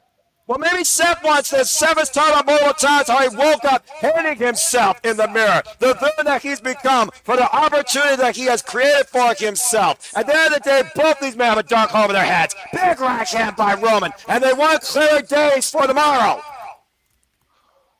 And Seth now big super kick to Roman. Super punch. But Wait, Seth Seth doesn't go took it. down. Now Seth, Roman on the move. Roman, spear, pedigree. And the ref is still out. But Seth once again proving he's one step ahead of Roman. Now waiting for Roman in position once again to curse the whoop. Roman able to get out of the way, and Seth staggered. And again, Seth looking for the curse stop again on the follow-up. And Seth now going up to the second rope. Are we about to see the unthinkable here at SummerSlam? Seth going up to the top rope.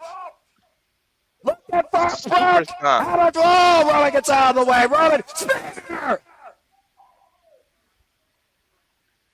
And there's still no referee, damn it. And Roman Reigns on the move. Super spear. What does Roman got to do? I don't know. Seth is still moving. You want to call it that? What is going through Roman's head? I have no idea at this point. Hoo-ah, probably. Well, I think that you might be onto something here, and I think Seth right now is about to witness his end. Staring up to his feet. Spear! The referee back in the ring, and this is over! Roman Reigns finally beats Seth freaking Rollins! Roman retained. Where'd the ref come from? That was literally out of nowhere. Out of nowhere, indeed. What a way to end SummerSlam. And what a way to end a 12-year story of a fallout of brothers to see who finally was the better man. Look at the tail post match. Both men down, middle of the ring. Roman Reigns is still the World Heavyweight Champion, but more important than that, Roman Reigns finally got that proverbial shadow out from underneath him. And he did it all on his own in the main events against Seth freaking Rollins. Sure we really wrote the last chapter of this book. I'm not sure how much further you can go, honestly, though. Brothers, I'd like to quickly say thank you to the 912 people. I got a text that I have to handle. I love you all, guys. I got to take off. Thursday, April 6th, 8 o'clock. I'll see you guys for football. I got to bail. I'm so sorry, guys. I love you guys. Statboy out. Thank you so much, Statboy, for being part of SummerSlam. As again, we witnessed maybe the end of the Shield as we know it. Roman Reigns once again rises to the occasion where the pressure is at its ultimate. Still the World Heavyweight Champion. But I do wonder, Walter, he may be the superstar, but is he now truly the better professional wrestler? As far as Seth Rollins is concerned.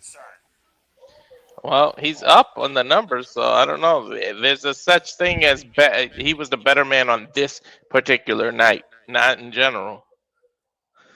Again, it took a super spear in the end and a follow-up spear to finally make sure that he was able to put down Seth freaking Rollins. 3 spears to finally put down the Architect.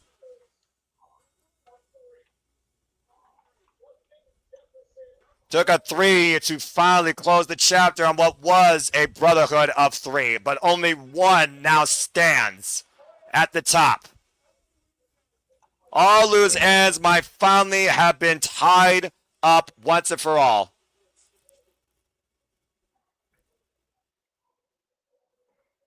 Yeah, here Roman Reigns right now talking to the camera. All the proverbial dark shadows, dark clouds, skeletons in the closet, asterisks put to rest tonight against Seth freaking Rollins, I feel like. You gotta think he feels lighter, right? That weight is off his back. And to that point, does Seth Rollins finally feel a little bit of humility for the history of this rivalry that was ensued when he pulled the smoking gun a decade and 2 years ago?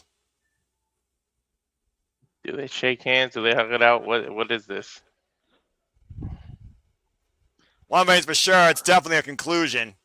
Does the Rock's music hit? Like, what happens here? This isn't about the final boss. This was, I feel like, the final test to both of these men. That's it. Brotherhood, let's go share a bear and get this over with.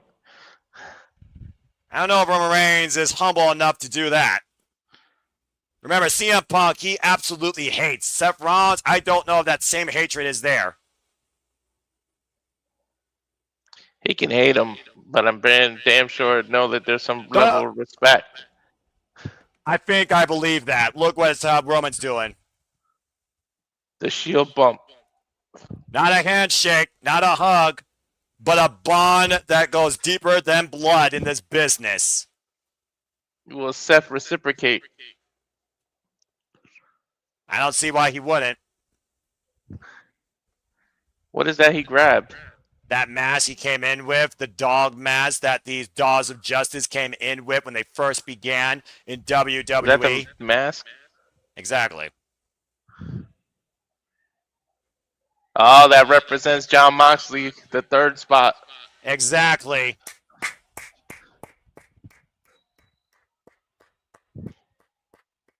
Woo, I just got goosebumps. The Shield. Then, now, and forever. One last final fist bump. Believe that. And believe in the Shield. And believe that this book on the Shield has finally been closed by Roman Reigns defeating Seth freaking Rollins. Roman just said, I love you guys. As both men move forward on different paths, Seth Rollins is going to have a ton of things to reflect in this defeat, but also in this ending. Roman Reigns, the result remains the same, and business moves forward for the Tribal Chief. With Oba Femi possibly looming, I can only imagine what's next for Roman Reigns and Seth freaking Rollins. Why haven't the credit roll or the little symbol in the bottom? It's a moment, it's closure, and at the end of the day, the emotions tell the story. What also tells the story is this incredible, definitive ending for over a 15-year saga for Roman Reigns, Seth freaking Rollins, and Dean Ambrose, Jon Moxley. As SummerSlam Sunday comes to a close, I thank all 925 of you for tuning in to our watch line coverage across this entire weekend. For Statboy, for JJ, for Mr. Robert Cruz, I'm the Seminole Foster. Again, say yeah, no to Q. Stay tuned for Erebus recap and review. And furthermore, stay tuned for our closing shenanigans on SummerSlam weekend. Here at the Cinema Studio. Haven't already, follow us at Studios 24 Day on the X. Subscribe today to Rage of Wrestling on YouTube. Like, subscribe, comment, tell a friend. We hope to see you for the shenanigans. But until the next time, we are on your screen, in your X or YouTube feed. Mega positive impact in life. Have a good night, and thank you for tuning in what was one hell of a SummerSlam. Walter, cut the fucking feed. Believe that.